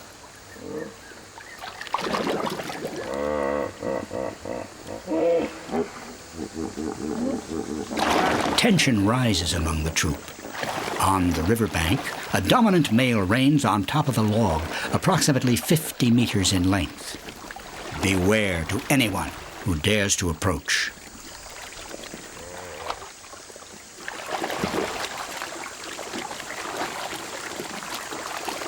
Hippopotami can inflict mortal wounds among themselves with their canines. Generally, these scuffles do not create any victims. The heaviest one always has the last word, period. In order to eat the buffalo that has finally run ashore, they must exercise team effort. Despite the fact that their jaws are able to seize prey with extraordinary force, they are unable to dismember and grind fresh flesh. Crocodiles are obliged to wait for the prey to begin decomposing and work as a group in order to dismember the carcass. The dominant male is responsible for giving the signal for the rush for the spoils.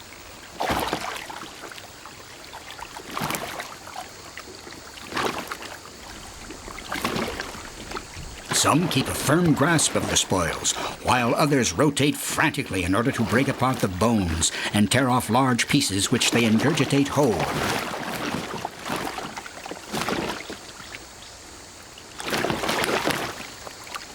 Why are these powerful beasts unable to chew their prey? Their razor-sharp canines overlap in such a way as to hinder the lateral motion that grinds prey. The crocodiles are thus forced to swallow everything whole.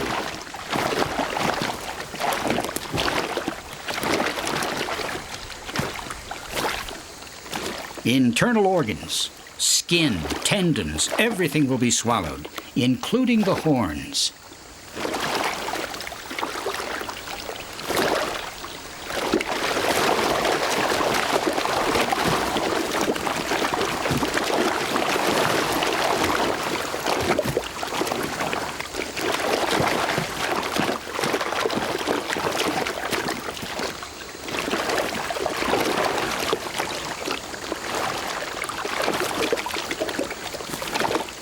Like birds, they ingurgitate stones from time to time to facilitate their digestion.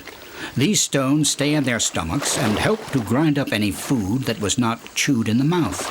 Digestive acids will finish the process. Horns, hooves, manes, and tendons will all disappear under their effect. With a medium-sized prey, such as a gazelle or an antelope, the cutting up is easier and can be carried out alone. The crocodile clutches the animal in its snout and shakes it violently until it is completely dismembered. With larger carcasses, group cooperation is indispensable.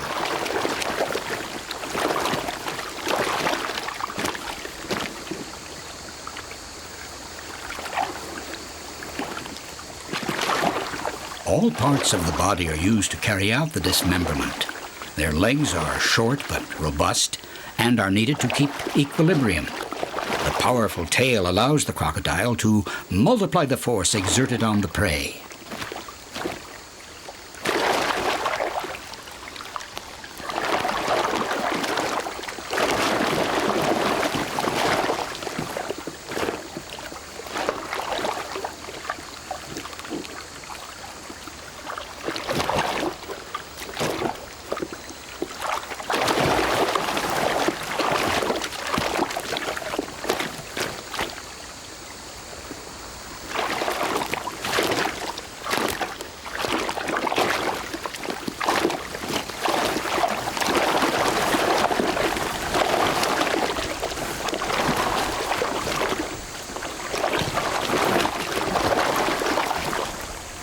In the Nile, there can be up to 40 or 50 crocodiles on one sole carcass. But the feast does not take place in anarchy. For lack of room, they cannot all tear off parts of the carcass at the same time, so they wait their turns at a distance. This cooperation, carried out calmly and without brawls, demonstrates a certain degree of social organization, which does not exist in other reptile species.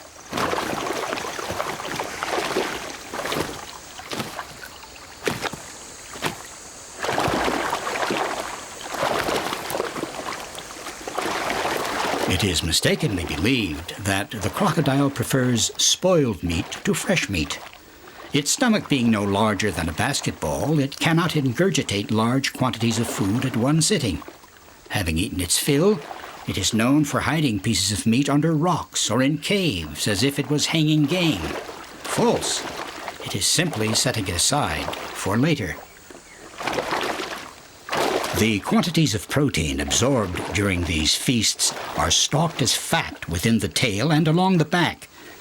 This explains why crocodiles can fast for several months.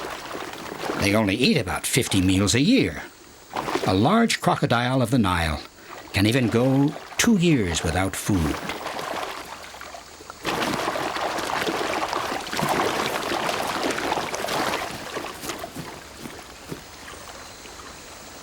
The end of the feast.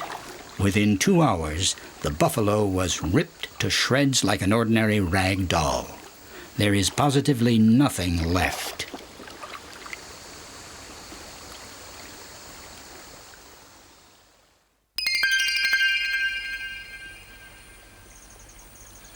Three months have gone by, and the rainy season becomes a vague memory with the declining river. On the banks, the dragonflies warm themselves in the sun. They keep high to protect themselves from the increasingly voracious young crocodiles. While some are still attached to the family, others depart in search of adventure. It is not wise to desert the family circle so soon. In the groove of a wave, one can end up face to face with a perch of the Nile. This voracious predator devours an infinite number of young crocodiles.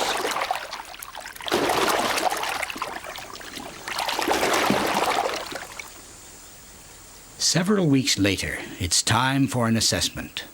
The numbers do not lie. Of the 80 crocodiles hatched on the bank, only one has survived. In the beginning, it will grow at the phenomenal rate of 30 centimeters per year. If it survives, escaping all the dangers in store, especially humans who hunt for its hide, it will still have to wait about 10 years to reach adulthood and to attack a ruminant. The day will finally come when, on the banks of the Nile, the crocodile will in turn give life and become the superb beast which evokes the armed warrior and the reigning master of the longest river on earth.